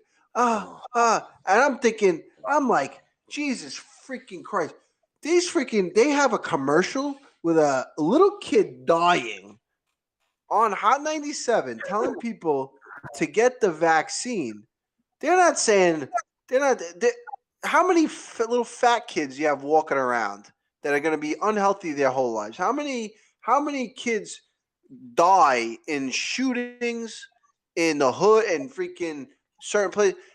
How many people, like, there's a million things, and they're putting commercials on Hot 97 about getting the freaking vaccine? What the fuck? Al, why are they sticking their kids? Think about this, Al. Well, think about the parents that are giving their kids a vaccine. They're going to put their kids before even them and say, you're getting it first, because they want to supposedly, in their mind, they think they're protecting their kids, but they're actually poisoning their kids first. Guys, what's the first thing that the people tell their kids? And it's not right about, I know this is going off on a little tangent, but let's do this whole Christmas thing, Santa Claus. Why is the first thing that you hear when you grow up, when you're a kid, and all these lies about a guy coming down a chimney and reindeer, and then another Easter bunny you've been lied to. We've all been lied to since we've been born. So we're used to being lied to. And this all has to go with society and how lies work and how people think and how they're brainwashed. And but I'm just saying that just has to go with all these lies that are being told. You're indoctrinated with lies from the second you're born with all this. And parents to get back to the vaccine thing, parents giving your kids a shot, I feel absolutely sick to my stomach to think that without doing the research, because I guarantee you 95% of your parents that stuck your kid that gave them the jab did not do research on this vaccine. And you can't tell me, why would you not do that? If you care for your kid, why would you not do the research on the vaccine? And guess what? When you go to look for the research, there's none there. Why? Because they don't want you to know about this shit. Isn't this concerning? But you're going to be the first one. Excuse me, guys. I'm getting really upset. This hits home with me, man. These kids don't have a voice, man, and they're getting jabbed up like crazy. It's not right. It really isn't right. Don't you think that that's wrong? I don't even know what the vaccine does. I don't even know what the vaccine does. People are dying now with the vaccine, getting the vaccine and saying that they had COVID, got the vaccine, and now they're dead. The whole COVID thing is fake. Look how much control they have, Al, over something that you can't even hear, smell, or see, something, an invisible enemy. This is the perfect way to attack your enemy through something they can't see or anything, and it's not even real. This is how brainwashed people are when they read the news and they hear stuff. How many things do you believe in that you've never seen? Let's look at satellites, since you were talking about flat Earth. Let's keep on the COVID for 1 second. It's not made. It can't be. I mean, it's not a fake thing. There's a real thing. This COVID-19, and the Wuhan came from freaking Wuhan. I was sick. You know what I mean? Like I didn't get tested. I didn't go and get tested for anything, but I had the symptoms. Maybe I didn't. I don't know. But I know people that 100% had this COVID. I got sick. I think I had it. This was before it was like a really big deal. But I know people that have had.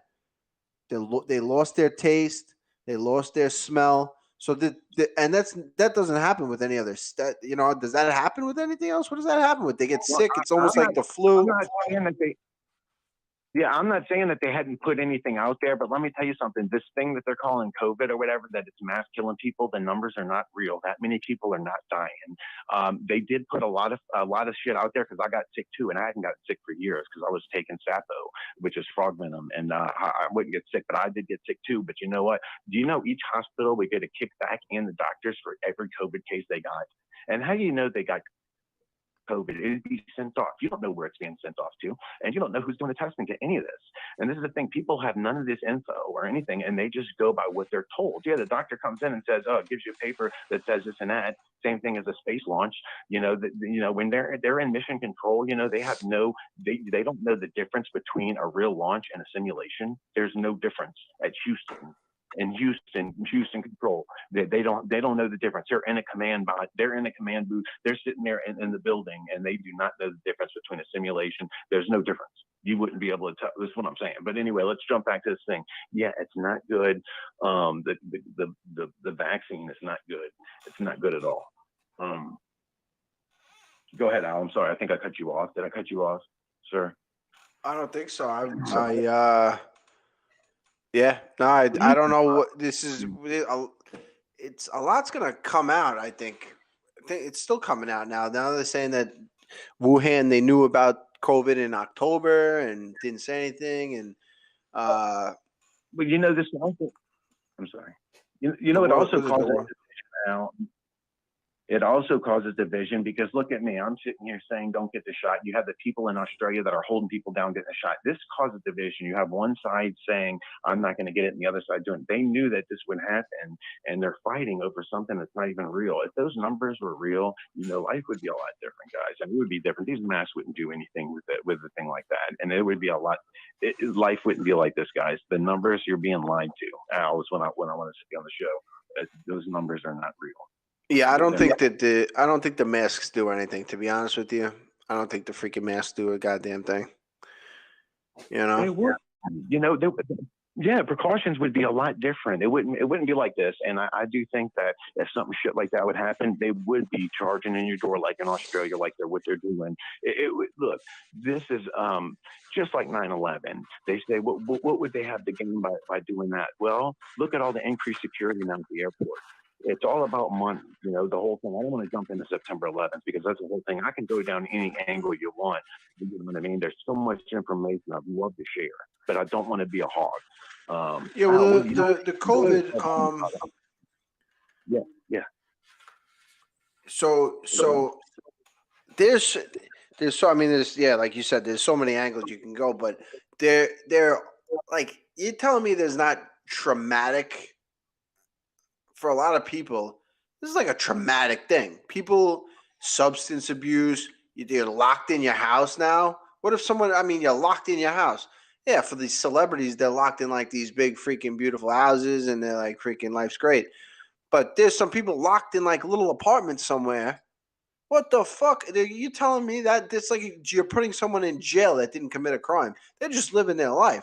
And now you're in like a jail, like they can't go out? You're telling me that people aren't going to have – that is going to fuck up so much more people than this COVID whatever could.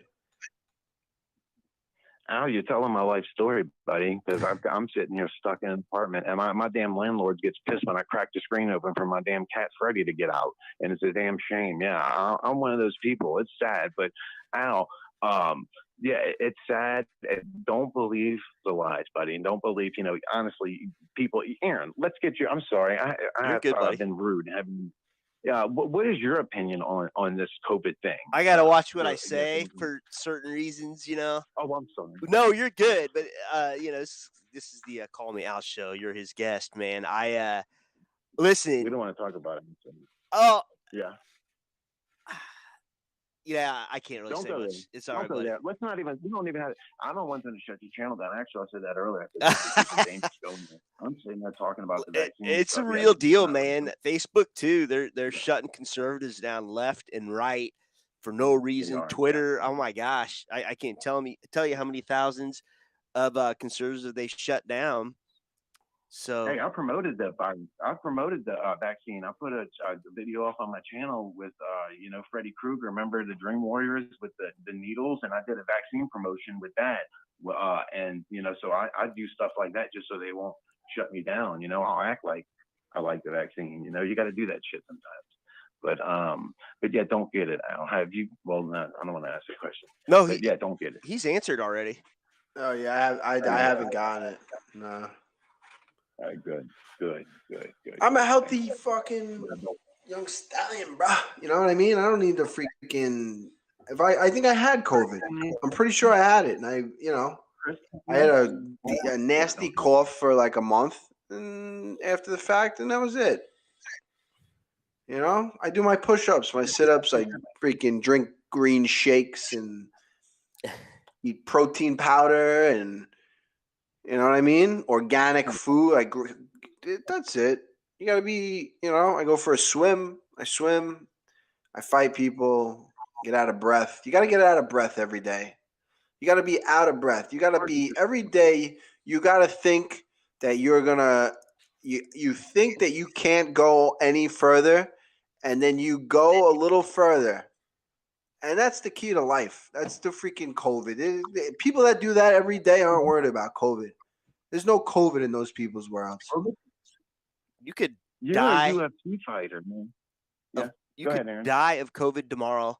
You could die of the flu tomorrow. You could die tripping on a sidewalk tomorrow.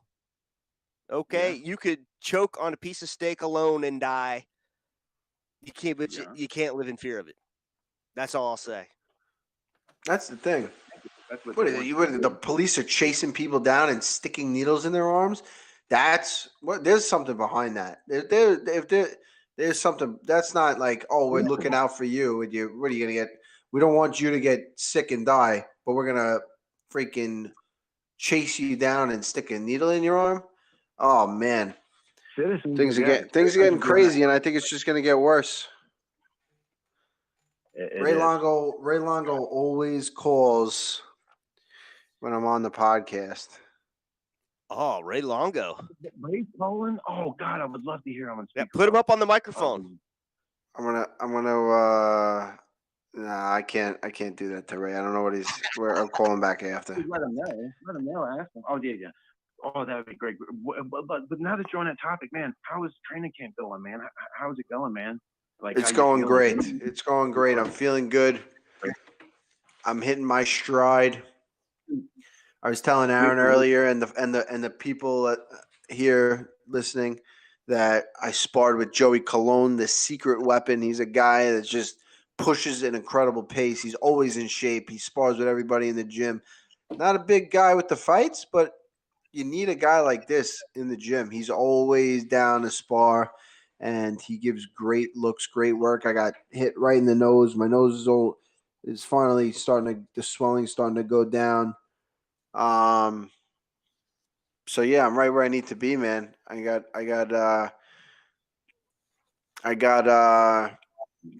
when I go with Joey a couple of times throughout training camp, and the first time I'm always like, oh man, it's tough. He pushes a hard pace, and then each week I kind of gain. He's kind of like steady. He's very steady throughout a training camp. And in the beginning, I get beat up, and it's my job by the end of the training camp. If I'm feeling good, that's when I know I'm ready. So I'm right where I need to be, man. Got a little Matt Serra BJJ tomorrow. Fortunately, Matt's out looking out for our guy Merab, but he's not going to be at training tomorrow. Yeah, Merab's a beast. Yeah, man. How often do you get to train with Wonder Boy and Chris Wyman? Well, Weidman moved to South Carolina, and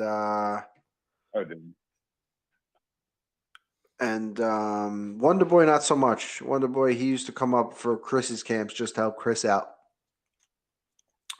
But yeah, no, Chris. I spoke to Chris today. Actually, he's feeling great. Getting back, got back into training. Nice and light. Just started moving around a little bit, which is incredible for him. So happy to hear that. And yeah, he's working his way back. Yeah, he's gonna be healed. Yeah, and isn't that crazy? Him and Connor basically is like right after that. I mean, those leg breaks happening like that. Man, people are thinking twice with those kicks like that. But let me tell you, it's gonna be amazing. I know when you come out there, Bobby's not gonna be expecting it, man. But you're gonna hit him on that calf kick is gonna take his leg out. He's gonna be like a fish out of water on his back, flopping around. Because the way to beat these guys like Nate Diaz, he's dumb as a brick. That's how Rafael dos Nachos beat Nate Diaz with them leg kicks. He wasn't even checking them. And I guarantee you, Bobby won't check one. I guarantee you, he might check 1 out of 3. I'm just saying. I know it was a bad mistake against Donald Cerrone. I heard you say that, but man, I'm just saying. Think about whatever. I'm just saying it would not be a bad mistake against this guy. I think that's the key. Is smart, dude. And you're a way smarter fighter than him. You're a better fighter in every way, physically and smarter. So there's no way you can lose this fight. So it's going to be amazing. I can't wait. Truth Smoker, I appreciate it, my man. You are always the truth. You come on here. I got to be honest with you. There might be some truth to what you're getting me. You get me thinking. You get me thinking.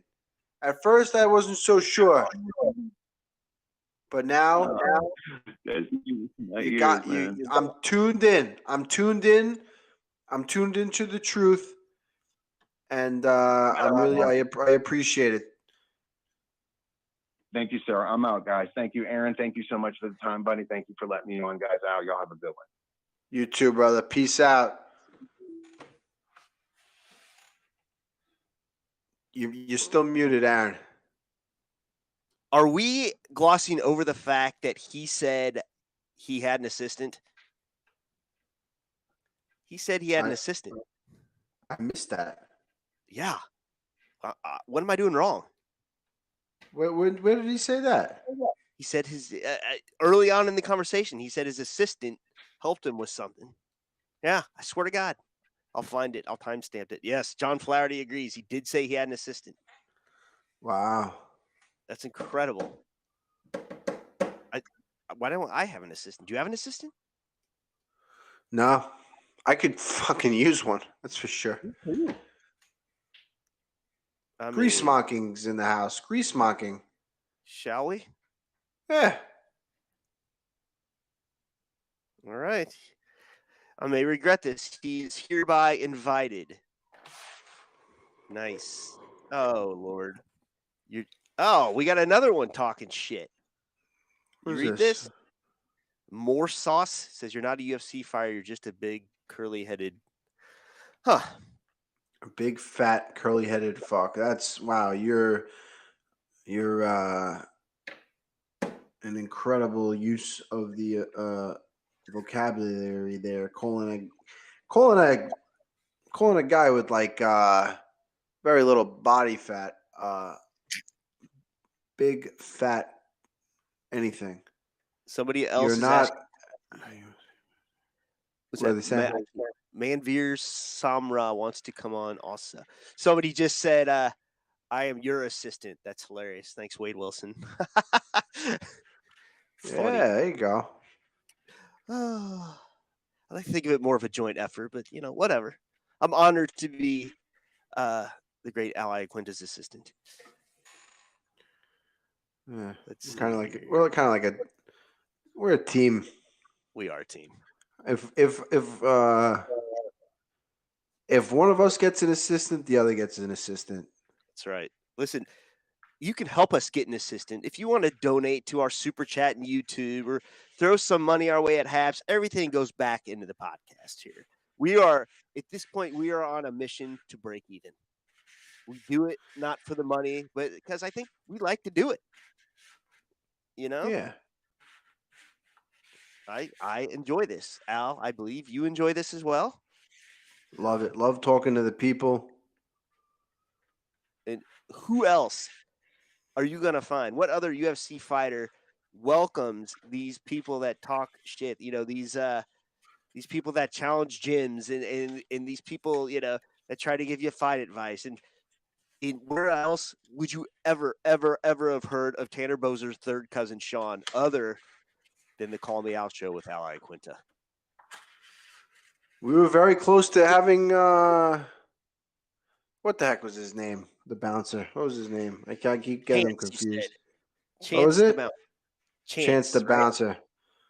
Do you guys know what I did to get that story that I broke today? It wasn't so much of a great story. Basically, Dillon Danis just got choked out by a 6', 275-pound chocolatier.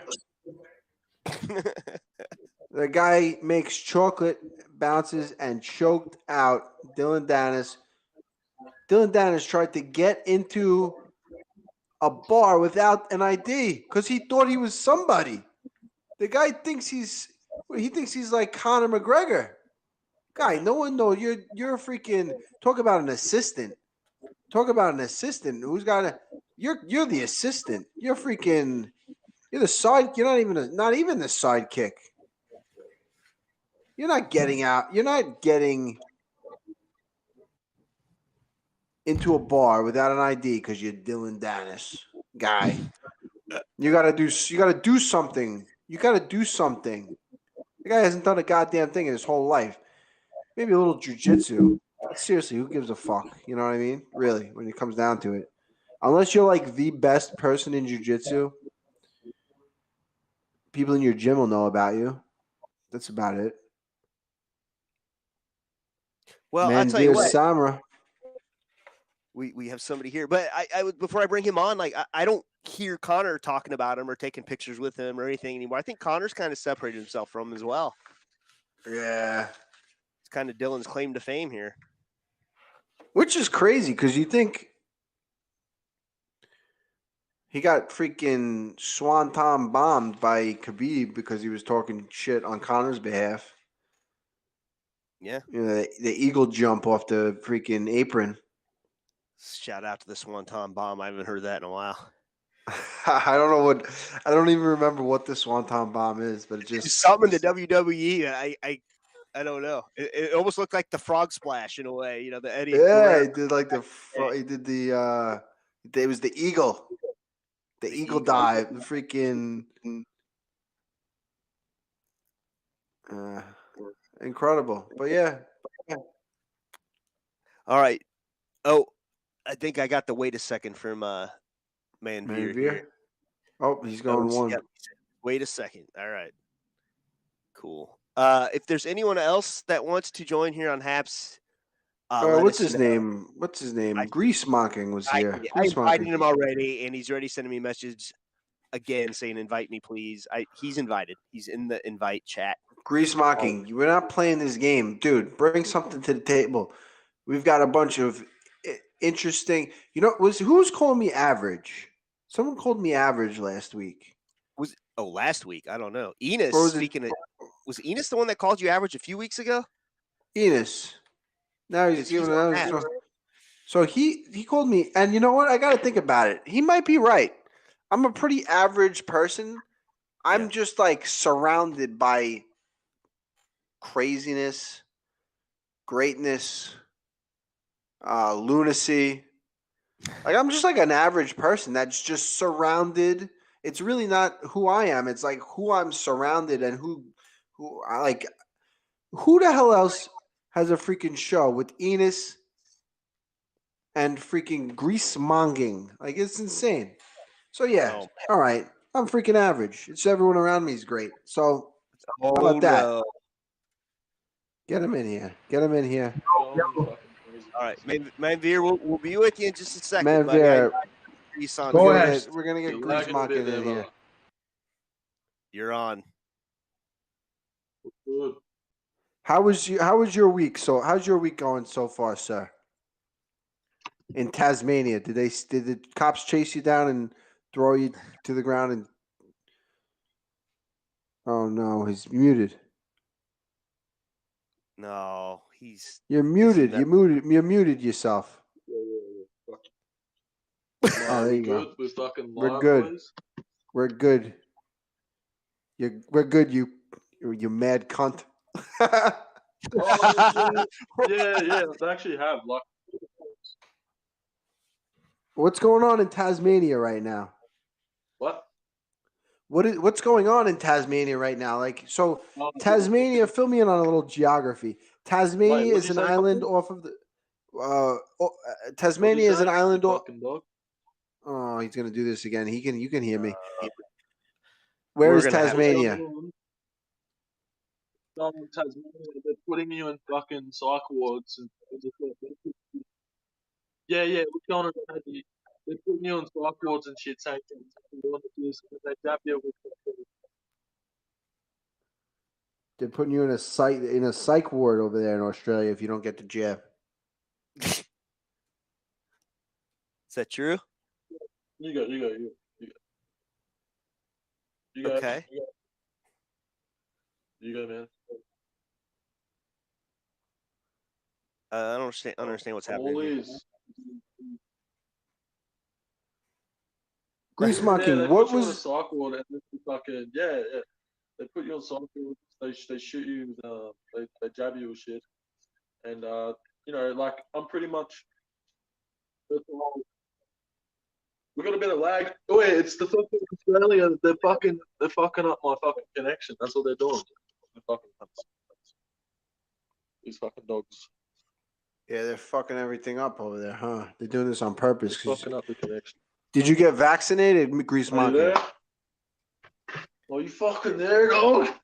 Oh, here, no, come on. He's got Throw the knife up. Throw the knife up and catch it in your mouth. What's going on? Throw the knife up and catch it in your mouth. Oh. You fucking dogs, are you there? Yes. Do something Can crazy. you hear me, you fucking cunt? Stab the wall. Oh, shit. Take your hat off and cut your hair in half with the knife.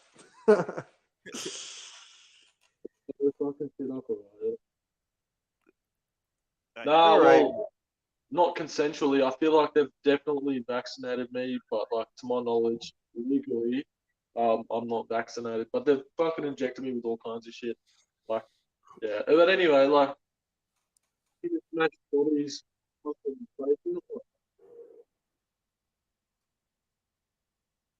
Fucking connection over there in Tasmania. They're fucking everything up. All right, we're gonna have to bring in Manvir.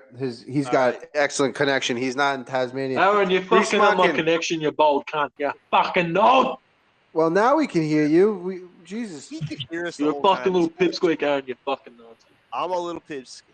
All right. I'm only joking. Hey, I'm your only Twitter follower, man. You should be kissing my ass. Dude, you have one Twitter follower, and that's your guy, and that's how you're gonna talk to him. It's very disappointing. Don't be surprised if we get snuffed out in a few days. Just what? Hey, yeah, use the knife and cut it. Use the knife. Use the knife and cut it. Use the knife and cut it. In a nutshell. Do it on the show. Manvir, what's going on, brother? I'm good, bro. Thanks for having me on. Up the connection. All right. Grease, we'll catch you later, buddy. I can't take it. Peace out, dog. Manvir. Yeah, how you guys doing? doing? Very happy to have you on the show. Look at this. Connection. Wait. Incredible connection. Call me out. Could you share that on YouTube channel? I'm just still here. Shout out my YouTube channel. It's called GreaseMonking. I can still hear him in my thing. I got him. I got his mic muted. Trying to uninvite him, and I can still hear him. All right, now he's muted. There we go. Oh my God. Okay, firstly, guys, just want to ask how you guys doing, and thanks for having me on. I'm doing way better now that GreaseMonking is out of here. Holy shit. Yeah. Also, thanks. I'm surprised you guys pronounced my name perfect, so that's a first. Oh, really? Yeah. A lot of people don't get the South Asian names down well. Where are you from? I'm in Vancouver, Canada. You're not the guy that's been trying to call me, are you? Yes, I am. Okay. Oh, Jesus Christ. Well, I'm glad you made it on here, but God damn it. Don't give out my number to anybody. Oh no, I made sure I wouldn't give it out. But I want to apologize, Oh. man. I didn't like the last thing I want to do was bother you. But, No, you're not bothering me. I appreciate it. And I appreciate you making the time to come on the show. It means a lot.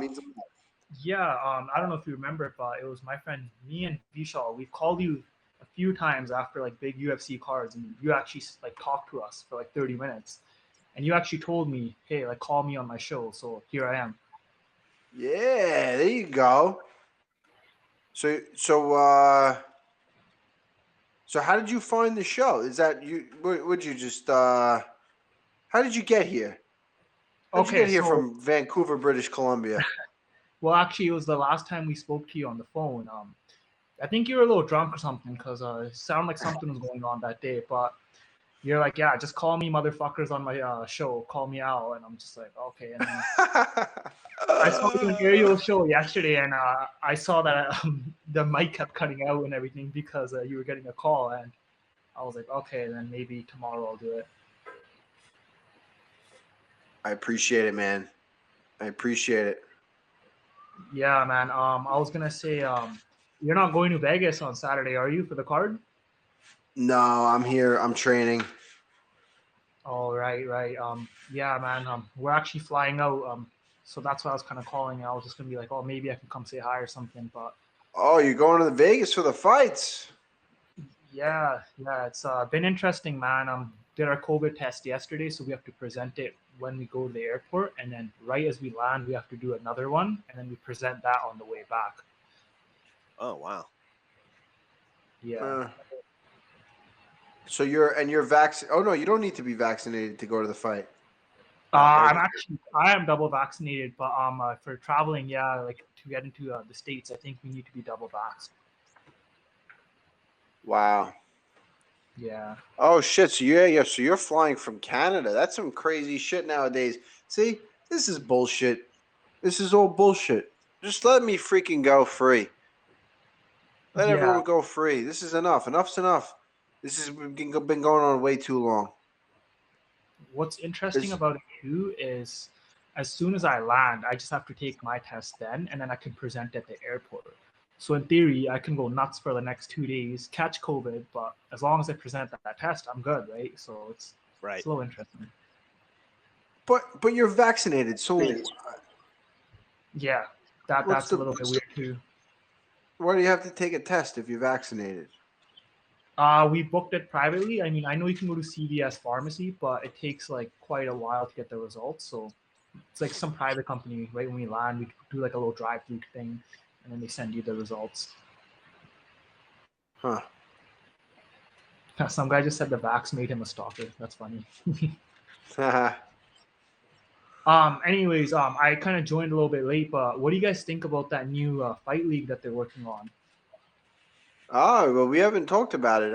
I'm very, very curious to hear more about it. For those listeners out there, Ariel Helwani, as far as I know, he's the one that broke the news that there are some big wig investors that are starting a new mixed martial arts promotion / league that will feature teams all from different regions of the world, and they will be competing with guaranteed revenue share with the company of 50%, I believe. There will be health benefits. There will be everything that the UFC really isn't. So right off the bat, I'm skeptical.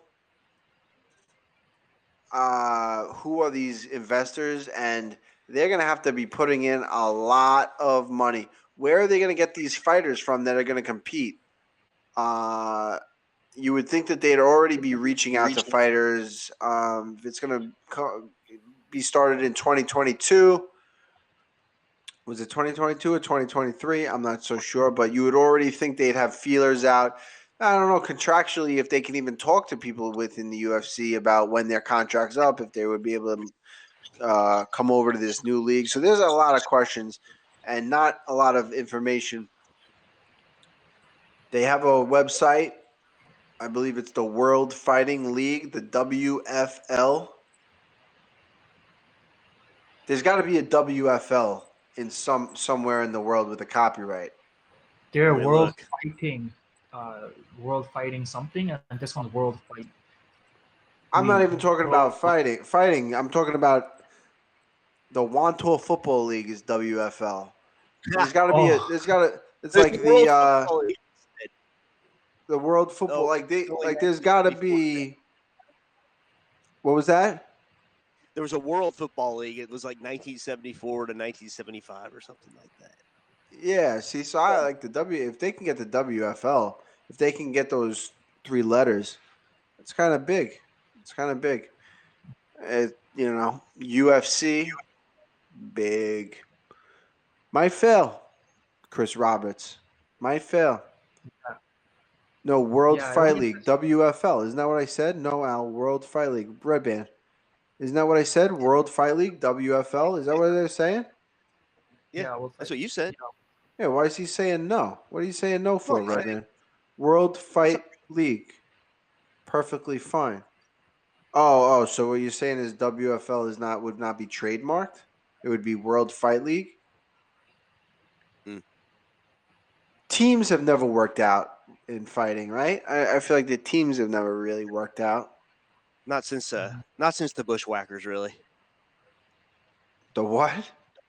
No, that's an old WWE reference. I should have named something more current, but I can't think of it. The Bushwhackers. I'm going to have to do some research. Oh, I those was are a big the old- WWF guy in the day. Yeah, I think that was like when I was a kid. So, my bad on that. I ran was a into big Mankind. Oh my God, Long Island. Long Island. Right? Guy was the best. Guy is the best. Sacco. Yeah, it'll be interesting seeing which investors are pouring money into it because it's apparently guys that are involved in like NBA, NFL, MLB, all these big things. So it's interesting, but they don't understand like the fight game's completely different, right? Throw us some money and let's see how it all plays out. Get these guys in there, let them fight. I wonder if they would do it. Someone, James O, commented the IFL had teams. The IFL had teams, and the IFL also had a ring. 2 things that have never really seemed to succeed. I don't know. Would you call the IFL a success? Probably not if it's not here anymore. So, yeah. I don't know. I'm skeptical. I question like what kind of caliber fighters are they going to get? You think, it's just kind of puzzling to me. Is this going to be attempting to be the elite league of fighters? Is it going to be Bellator where they're putting on Phil Davis and Yoel Romero? I'm just curious. Talk about Phil Davis. That guy freaking... He looked good, right? Really good. But, I said last week, Yoel, never seen him at 205. I think Phil cuts down a significant amount of weight to get to 205. And it was all going to come down to those grappling exchanges and, go Phil. Mr. Wonderful. And then Yoel Romero gets up and goes, I thought there was a 4th round. Well, I mean, you think they really went through this whole camp thinking it was 5 rounds? I think they did. As crazy as that is. Imagine like the coach was training him for 3 rounds and then he gets in there and he goes, "Oh, I thought it was 5 rounds." He goes, "What the fuck is this guy saying?" But I think I think that after the 3rd round was over, he didn't look like the fight was over. He kind of looked like he was gonna go back to the corner, right? Didn't he? I don't know. That's kind of crazy. I mean, I'm not a professional athlete or a professional fighter by any means, but you guys get these things called contracts, right? And it specifies, how many rounds and whatnot? Yeah. Okay. I mean, that could very easily be overlooked. You just sign you're like looking at it real quick. You give it a quick glance. The manager, even his manager might have known. You know what I mean? His manager could have read through it and said, "Oh, 3 rounds, this, that. He's getting paid this. That's what he's looking at. What's he getting paid?" And then signs it and sends it away, and that's it. Hey guys, Fair enough. sorry to interrupt, but I just gotta check out of here right now. I just want to say Oh. thanks for having me on, and Al, I'll be watching November 6th, man. I know you're gonna get the win. It's a pretty stacked card, and it's in your backyard too. So I'm really, really hoping that you get the recognition you deserve after, man. Best of luck, my guy. Manvir, I appreciate it. Thank you. Yeah, man. And then next time I'm going to UFC, don't worry, I'll reach out to you again, and maybe I can say hi or something. Yeah, do it on the podcast. A great place to. I'll be back. And don't worry, you won't be getting a bunch of calls from me anymore. See ya. Right. Yeah. Thank you for Peace being a out, good brother. guest. Thank you for listen. This is how you do it. He proved it. Get a good connection, a nice quiet space. Prop the phone up, and boom, voila, you're here with us live on Happs. So he thought "call me Al" meant call you on your phone. No, he didn't.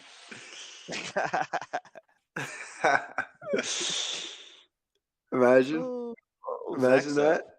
I'd get freaking million calls. Everybody here would be 1.6K. We're at. There's people watching this thing. There is a lot of YouTube viewers tonight. Lots of people in the YouTube chat. I'm trying to keep up on both. All right, this poor guy's been trying to call us all night. I don't know who he is. Shall we try to call him back? Get him in. All right. Zach's back. He wants to talk about the marketing proposal for the Tasmania event. Oh. We're having technical difficulties with this Tasmanian event. Apparently, the Tasmanian government has shut down our users' Wi-Fi, so we haven't been able to talk to them. All right, we got a caller. Coley, you're here with Aaron and Al. Yeah, thank you so much. Can you guys hear me? Perfectly. Gotcha. Oh, good job or good deal. Yeah, it's thank you. Yeah, I have called a few times. I didn't know if I was calling the right number. Honor to get to talk to both you guys of Al, and good job with the podcast. It sounds like you guys are having fun and doing good. It's a good time, man. It is. It is a good time. We're definitely having some fun with this thing. We're meeting all the people of the world. We just had 2 people from Tasmania on. I saw that. Yeah, I was listening on and off. I was trying to switch from the Happs to the YouTube because I can't hear you on Happs yet, but I can hear you on YouTube, so I wasn't sure. But yeah, I saw the number that I dialed just called me back. I put you in my phone. I just wrote down and I was like, well, because I heard you guys say this. I've been calling all night. I need to get a voicemail for that number. So yeah. So everyone knows they get the right number. It'll be all right. But thanks for calling back. Cool. Hey, Al, is your next fight against Cerrone? You gotta be freaking kidding. Bobby Green. My next fight is against Bobby Green at MSG, my man. November 6th. Okay, I'm Tune sorry. in. Okay. Yeah, It's all good. For some reason, I don't know why I misunderstood that. I thought for some reason that they were matching you against Donald Cerrone, but yeah, Bobby Green, cool. Cool. Don't want to plug the wrong fight. Yeah.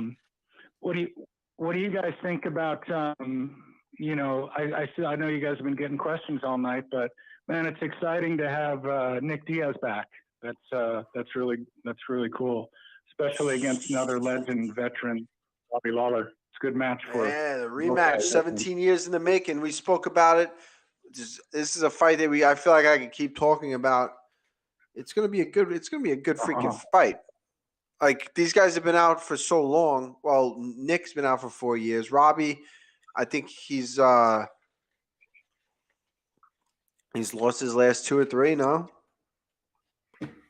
But yeah, and I know he had a loss to Covington, who, I don't know if a lot of people aren't a fan of him personally, but the guy's good. So Robbie's his losses have been to pretty legit guys. The guy is a beast. That's for sure. What do you think, Al? Do you have any? That's just a change of subject, but Colby Covington, you like that guy? Is his stick is just a joke to you, or it's definitely a joke. It's definitely a joke, but it gets you interested. No one was interested to him until no one was interested in him really until this whole shtick, and he was always a beast, and now you're starting to see. I mean, the guy fought with a broken jaw, against Usman, and now they're gonna have their rematch. Kept fighting, tough as they come, super skilled.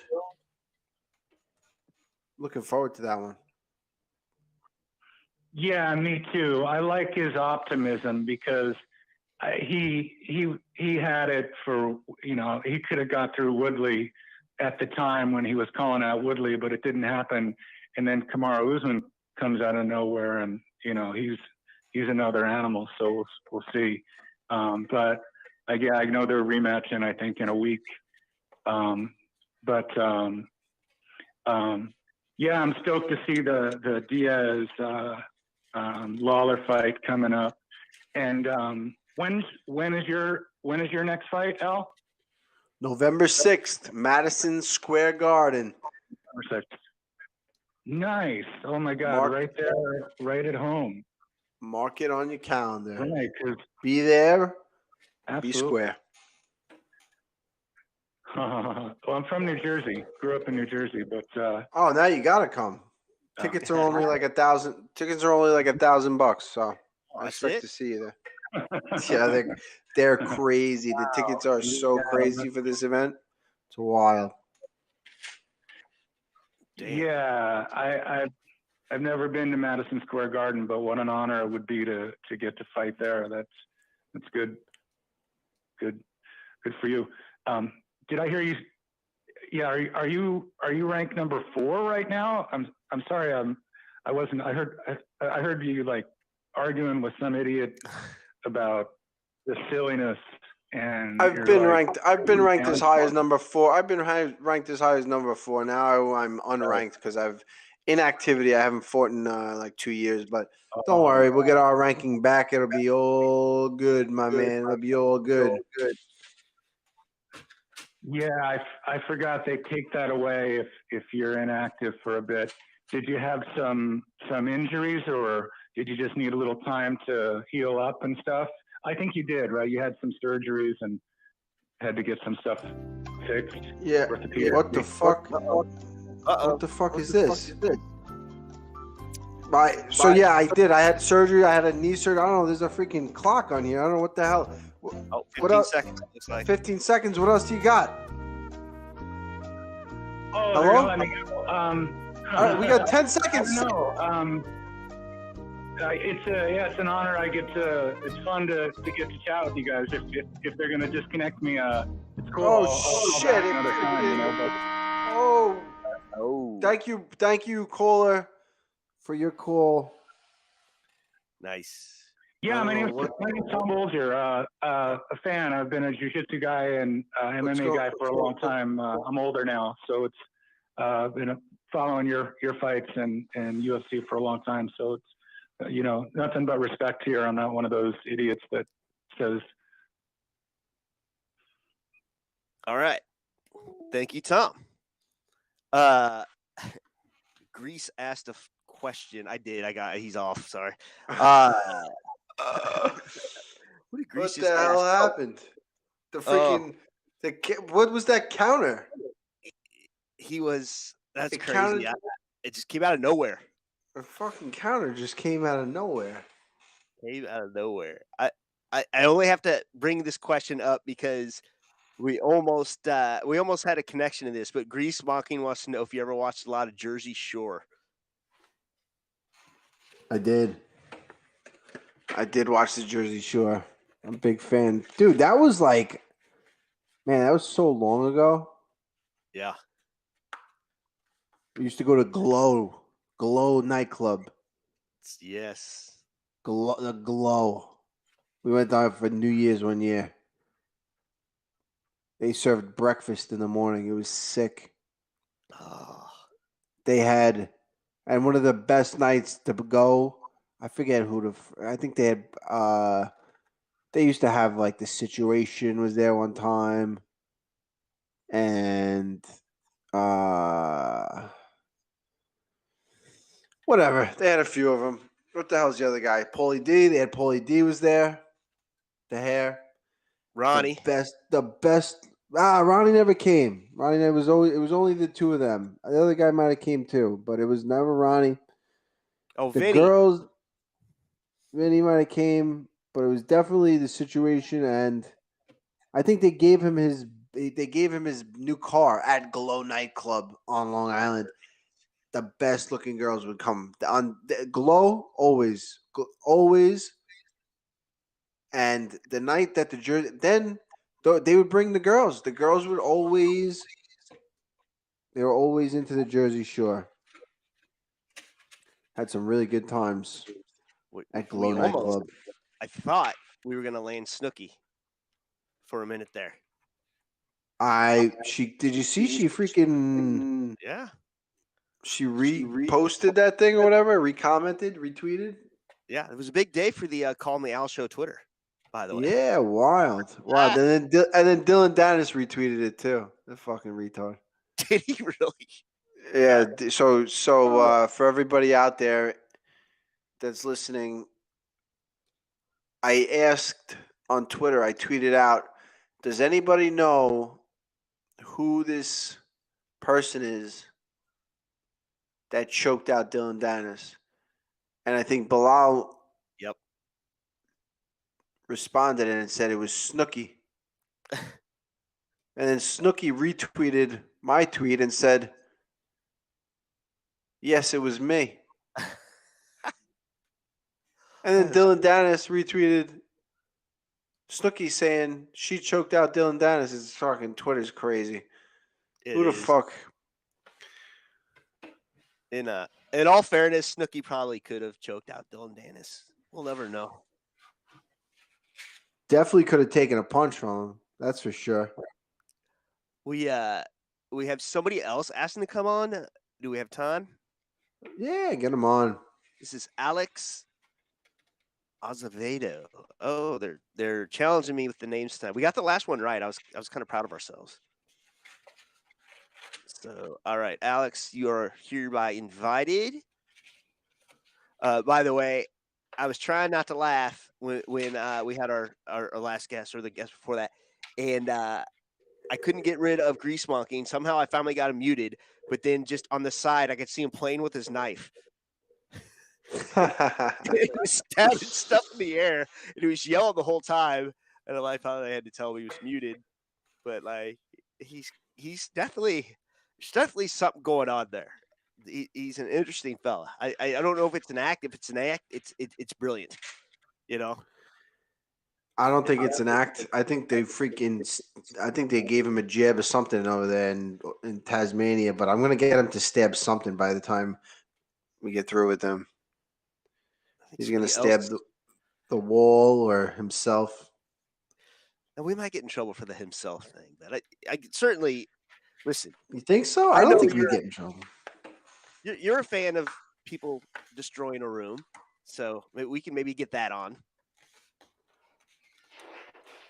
Get him. Go ahead. Yeah, no, I mean, that would be great if he destroyed his house. Imagine he started wrecking things, and then his mom walked in. Like, what the fuck is going on in here? Oh, Iaquinta told me to, Mom. This was Al told me to do it. Who do we got? Is this guy coming on or what? I invited 2 people on. It's All right. late. I'm in training camp. I got to get to sleep, you know? If you guys don't come on soon, Al's gonna have to hit it, man. We got a fight to get ready for. We got to be helping him here, not keeping him up. Resend it. Oh, Alex. Let me see here. Alex, shit. I don't know if I can resend it, buddy. Let me try one more time.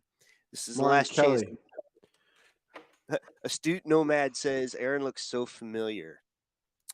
Well, if you're from the Missouri area, you know, maybe I've seen you around, but who knows? Oops. Resend it. Sorry, I meant to send it again, not present that comment on the screen. All right, I resent the invite. Enos, we try to get Enos too. Come on, Enos. Al wants to apologize to you. We've tried for a couple of weeks now. Enos Castro. Did we see Styles today? I don't think we saw Styles. No, he was talking shit the whole day on Twitter, though. Oh, okay. Well, there you go. And then somebody wants to know if you read the chat. We try to read the chat. Yeah, I mean, it's like an order of operations. Yeah, there is. But when we first started, it was a lot easier to read the chat. Now you guys are coming from a small over the place. This is the dream. You know? This is the dream. We wanted more comments than we could handle. Zach, you're on next week, brother. Oh, next week. Sorry, Zach. Yeah, next week, buddy. 100%. I invited him for the. I just invited Jay him. Butcher. A lot of comments about the Bagel Boss. Oh, yeah. You know what? So, okay. That video, we did a short of the Bagel Boss, and that video got a lot of views, and I didn't understand why. So Eric over at Full Mount saying, yeah, it's blowing up in the Reddits. And none of them were like MMA. I don't get Reddit, by the way, but none of them were like the MMA. It was just they picked up on Bagel Boss and they were just posting in all these different forums. And then so somebody reached out to you, I guess, wanting to interview you about that. Yeah, I gave the guy a call and I didn't get an answer. Huh. All right. Alex figured out how to do this, so let's try to bring him in. Okay, Alex, can you hear us? Going once. Going twice, and he's gone. All right, we'll try next. Oh, shit, he's back. Oh. You hear me, guys? We got you. Alex Acevedo, you are on the Call Me Al show with Aaron and myself. What's the deal, brother? What happened? Did you just stick the phone down your ear? Well, I can't hear shit there. Hold on. Let me get somewhere where you can see me if you want. Whoop. All right. So, it's been like a week now. I'll drive down to Long Island after you win your fight, right? And we'll do 2-minute rounds, right? Streaming live. And I'm just gonna show you everybody what's up. You know, your BJJ game, you haven't showed shit. I mean, Khabib never even tried to take you down. Really, he didn't try to submit you. He just let you back. He just punched you and let you back up. You know what I mean? Yeah. Well, the difference is people have seen me. No one's seen you, brother. So nobody knows what you got. You're damn right.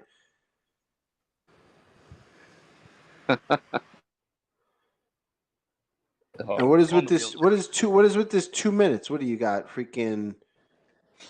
What do you got? What are you eating? What are you doing? What's the plan with 2 minutes? Why you pick 2 minutes? What is this? He's gone. He's back. Oh, he's back. No, I'm not gone. What is this? Wait, hold on. So you were gonna do what? A grappling? You kind of cut out. You're gonna do a grappling match?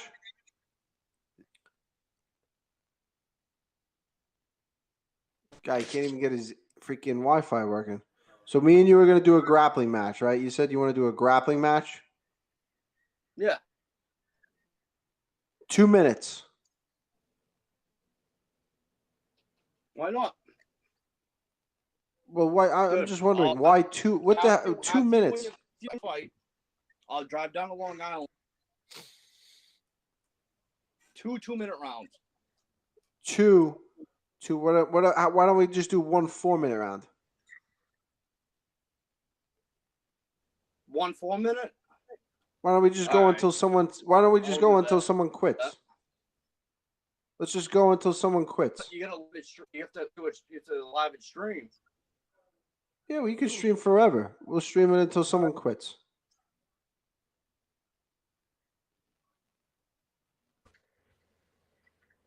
You still on? We'll stream it until someone quits. We'll just go until someone quits. I'm not quitting. Well, you want to do it that way until somebody submits? Yeah, until someone taps or I mean, to be honest with you, I really think that. Where do you train at? I'm from Boston, bro. I don't want to say too much, man. That's a city. How come nobody wants to ever shout out their gyms? What gym do you train at?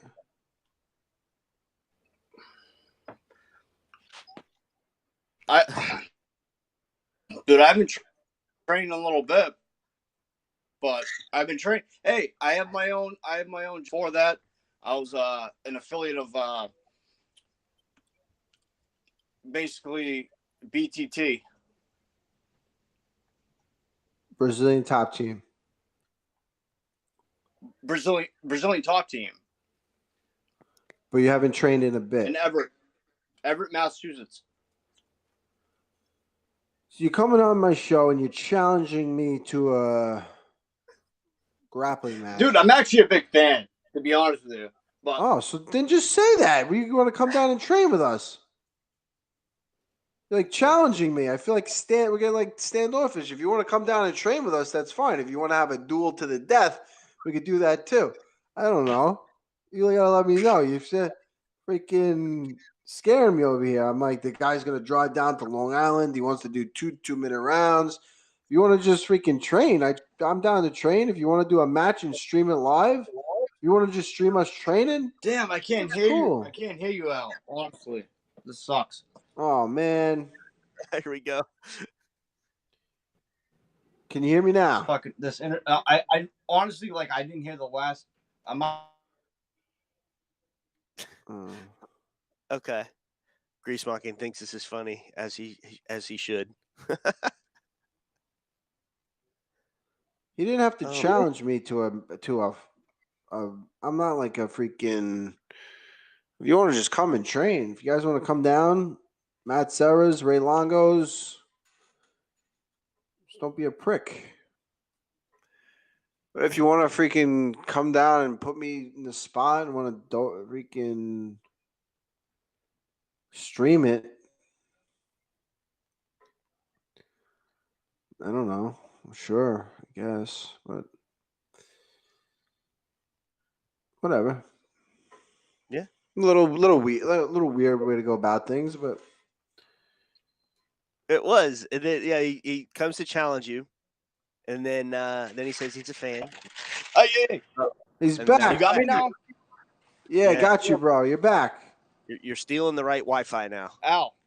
Yo, we're back. Oh, come on.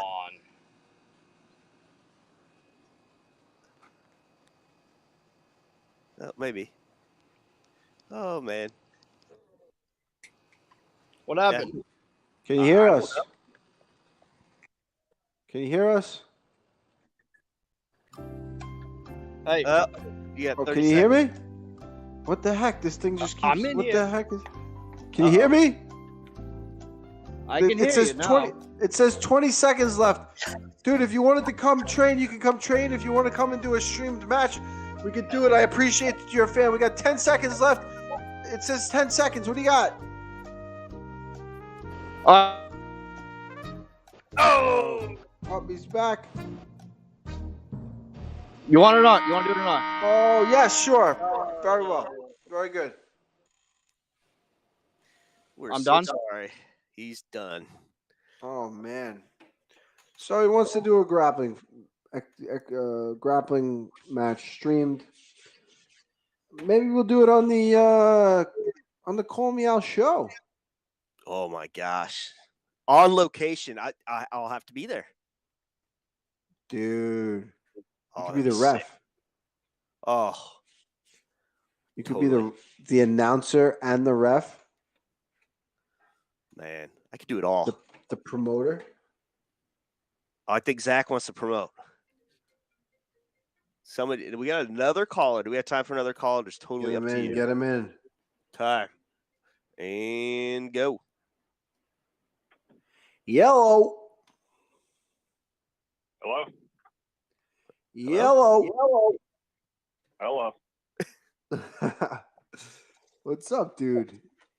You're on the Call Me Out show. So I'm actually on break right now. I'm the bouncer. What? Chance? No way. What's going on, man? Dude, you're Chance, trying to give you guys a call. You are a fucking legend, bro. You are. Thanks, man. So, all right. So, for the people out there listening, we have Chance, the bouncer, from what was the bar's name? Beachcomber Bar and Grill. Beachcomber Bar and Grill in Seaside, New Jersey. You were working. What was this on? Was it Saturday night? Yeah, it was Saturday. So Saturday night, you're working. It's like a regular Saturday night. I'm sure there's a lot of craziness going on in Seaside. And take us through what you see. What happens? Yeah. So I was the doorman that night. We usually flip-flop spots at the bar, but that night I was on the door. And this wedding party comes through, and they're like 50, 60 people deep, and I already caught 2 fake IDs from the wedding. So by like 11:30, 12 o'clock, maybe a little bit later, that's when Dillon and 3 of his buddies come up to the bar, and I asked them for IDs. The 3 guys gave me their IDs, and Dillon told me, like, I don't have an ID. So I'm like, sorry, bro, you're not getting in, man. I need an ID. And then he says, like, oh, you don't know who I am and stuff. Oh my God. I can't believe that's so sad. You don't know who I am? Oh my God. And I was like, sorry, dude, I don't know who you are, man. I need an ID. And then he Googles himself and then shows me the Google page, and I'm like, that's not an ID, bro. I need like a driver's license, passport, something. I need something just to so I know how old you are. And then after that he started getting a little like agitated or whatever that I didn't know who he was and stuff. And then I was just hanging out on my little stool, hanging out. And then one of the other bouncers gets in between us. We're like 5-6 feet apart. He's probably like 2 or 3 feet away from Dillon. And he's like, dude, you're not getting in, man. Just leave the property, bro. Like, you're not getting in. And we had a cop actually that was like hanging out by us, because we usually have like 1 or 2 cops just hanging out around the bar. And then the Dillon takes a step forward towards the other bouncer, Jake, and he's kind of like, Jake puts his hand on his chest. He's like, dude, don't move up too close, man. Like, you don't need to do that. And then that's when he's like, don't touch me, hibbity blah blah. And then while they're having their whole conversation, I'm like, walking behind these guys. And then that's when Dillon tried to throw a punch. It wasn't a great punch. He tried throwing a punch, missed it, and that's when I grabbed him by his neck, pulled him down, and usually whenever I do that, I I'm legitimately choking you out for like a second or two until you realize, you know, the situation you're in. And then in the video, you see him tap and everything, and I was like, "You all right, man? You good?" And he gives me like a little thumbs up. So I just kind of let go and bear hug him a little bit till the cops got everybody else under control and could give me a hand. And then when the cops got there, it looked like he was fighting the cops when they were taking him away. I mean, yeah, he was like, I don't know, he was like wiggling around a little bit, trying to get himself out of the situation he was in. And then after they got the handcuffs, I just kind of walked away. In the video, I don't really think I watched him. In the video, it looked like he tried to like lunge forward and like his leg fell out from under him. The leg with the brace, I think, like kind of like slipped out from under him. And then the cops had to like drag him out, or like, you know, not carry him or drag him, but like, you know, push him out, get him into the back of the car. Yeah, man, the guy's still got this leg problem, and he's going to bars and starting fights, no ID. It's like if you go to a bar with no ID. We were talking about this earlier. You go to the bar and you forget your ID. You're like that guy. Like the three guys with him were probably like, dude, we just want to have a good time. Those three guys, their night was like ruined because of this. They probably would have had a great night, picked up they probably had some chicks meeting them there, whatever. And it all got ruined because this guy had no ID and he had to be a tough guy. And if he probably would have been, I mean, yeah, it's sad. I mean, nobody wants that guy. Nobody wants that guy in their group. The guy who forgets his ID. Nobody wants to be that guy, especially. But I mean, you know, it was just. I was like, dude, I'm sorry, man. Nothing I could do. You figure out like another bar or something like that. They might recognize you. I don't know, man. But you know, I personally don't really like watch a ton of MMA. You know, like I'll watch main events or like other fights or something like that. But I don't. Yeah, I'm not like a massive fan of it. Well, if you watch every single MMA fight there is ever in the world, you'd barely ever see Dillon Danis because he doesn't fight. He's fought 2 fights, and his record is 2-0 against guys that aren't really too great. But he supposedly is pretty good at jiu-jitsu. I don't really know. Unless you're like the best jiu-jitsu guy in the world, really, who cares, in my opinion? I don't know. Well, you know, I see a lot of people like kind of jumping on him and everything like that. Like, yo, he's apparently, you know, he's like one of the best in the world, and I see people give him a lot of problems for it and everything. You know, I'm 6 foot, 275 pounds. If I drop you to the ground, like, and I'm holding you, it's gonna be hard to get out of it. And like people are saying, like, I crossed my legs, I crossed my ankles. You could have fucking snapped my ankle or something. Like, yeah, you could have, but you know, I only did that when I thought he wasn't gonna do it. I mean, yeah. Well, I think the hate that he's getting is not because of him being a jiu-jitsu guy and getting choked out. It's just that's the kind of person he is. He's definitely he's not famous because he's not famous, but he's like a troll. People just hate him. And that's the only reason he's out there. He's really done nothing in the MMA space. He's had like 2 fights. He's really like Conor's you know, he's a loudmouth Conor McGregor wannabe guy. So I got to be honest with you, man. I love the way you handled yourself like a professional, and you did a great job against this guy because this guy, man, you made a lot of people happy. I'll put it that way. I've been very surprised with how many like views and comments and stuff. I started to, you know, like the first day or 2, I didn't really pay it much mind, but after like I think it was yesterday or today, or even like today, I started doing it.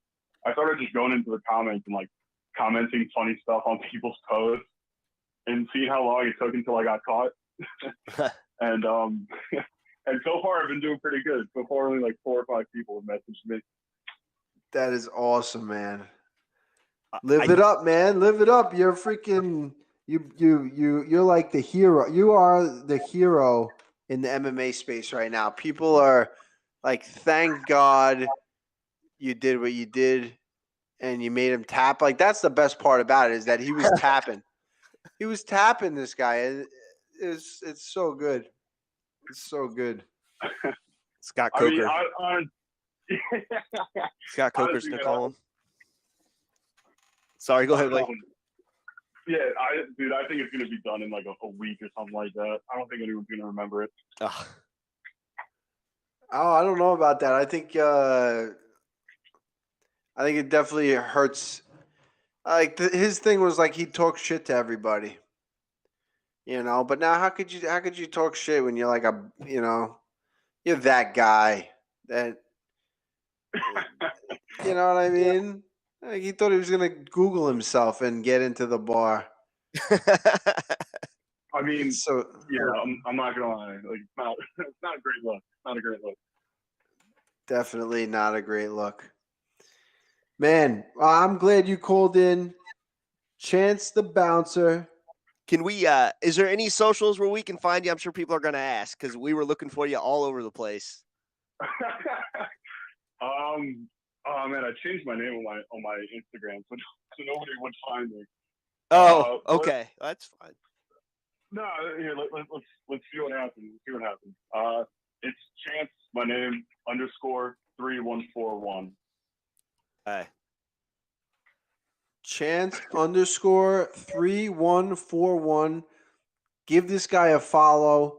He is a legend. I can't thank you on behalf of the mixed martial arts community enough for shutting this guy up and bringing him to the slammer. Exactly where he belongs. Disorderly conduct. He was charged with disorderly conduct. He's been conducting himself disorderly since I became aware of this nuisance. And that's all he is. He goes around and he's just a problem starter. And he got exactly what he deserved. Your bar doesn't need anything like Dillon Danis walking into it, that's for sure. Chance the Bouncer, you're the man. I really appreciate you calling in on your break. Incredible stuff, my man. Incredible. Absolutely. Thank you, guys. I appreciate it. Thank you.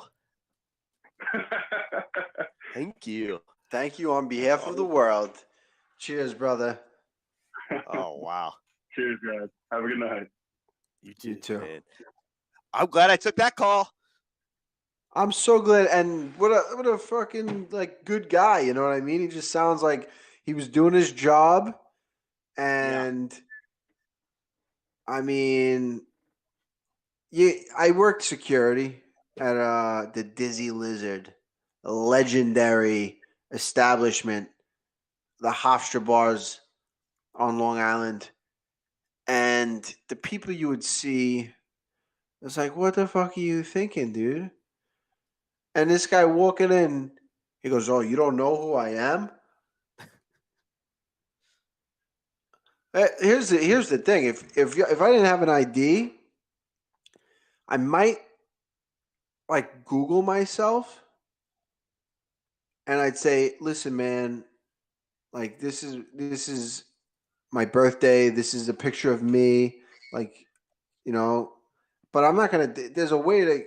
That might be the way to, you say, hey, I fight for the UFC. I fight for Bellator. I'm a pro fighter. Don't act like people know who the fuck you are. Especially if you're freaking Dillon Danis. No one freaking watches you. Yeah, no one. There's nothing to watch. You pulled guard. You are minus 1,500 in the fight, and you pulled guard. What the hell, guys? You're minus 1,500, and you're pulling guard. Did you see a tweet Adam Hunter made? I think you did. Said that Dillon Danis was arrested for impersonating an MMA fighter. He's incredible. Shout out MMA Roasted. So good. MMA Roasted. Well, Aaron, that was incredible. Thank you, sir. We got it all in. So I had to mute my mic a few times. I had a 7-year-old that kept sneaking up here. His brothers were supposed to be watching him, and I think they were watching Rick and Morty instead. So it happens. It does. It does. I'm surprised Hey, it's gone. maybe get him on. I tried. He next said he time. was in his underwear. I said it's fine. Just tell him you're wrestling or something. You know, it's fine. Incredible. All right, Aaron. The people. right. Until next time, that's Aaron. And you can call me Al. Hit it. Thanks for listening to Call Me Al with Iaquinta. Remember to subscribe to the podcast wherever you like to listen. I can call you Betty, and Betty, you can call me Al. Call me Al.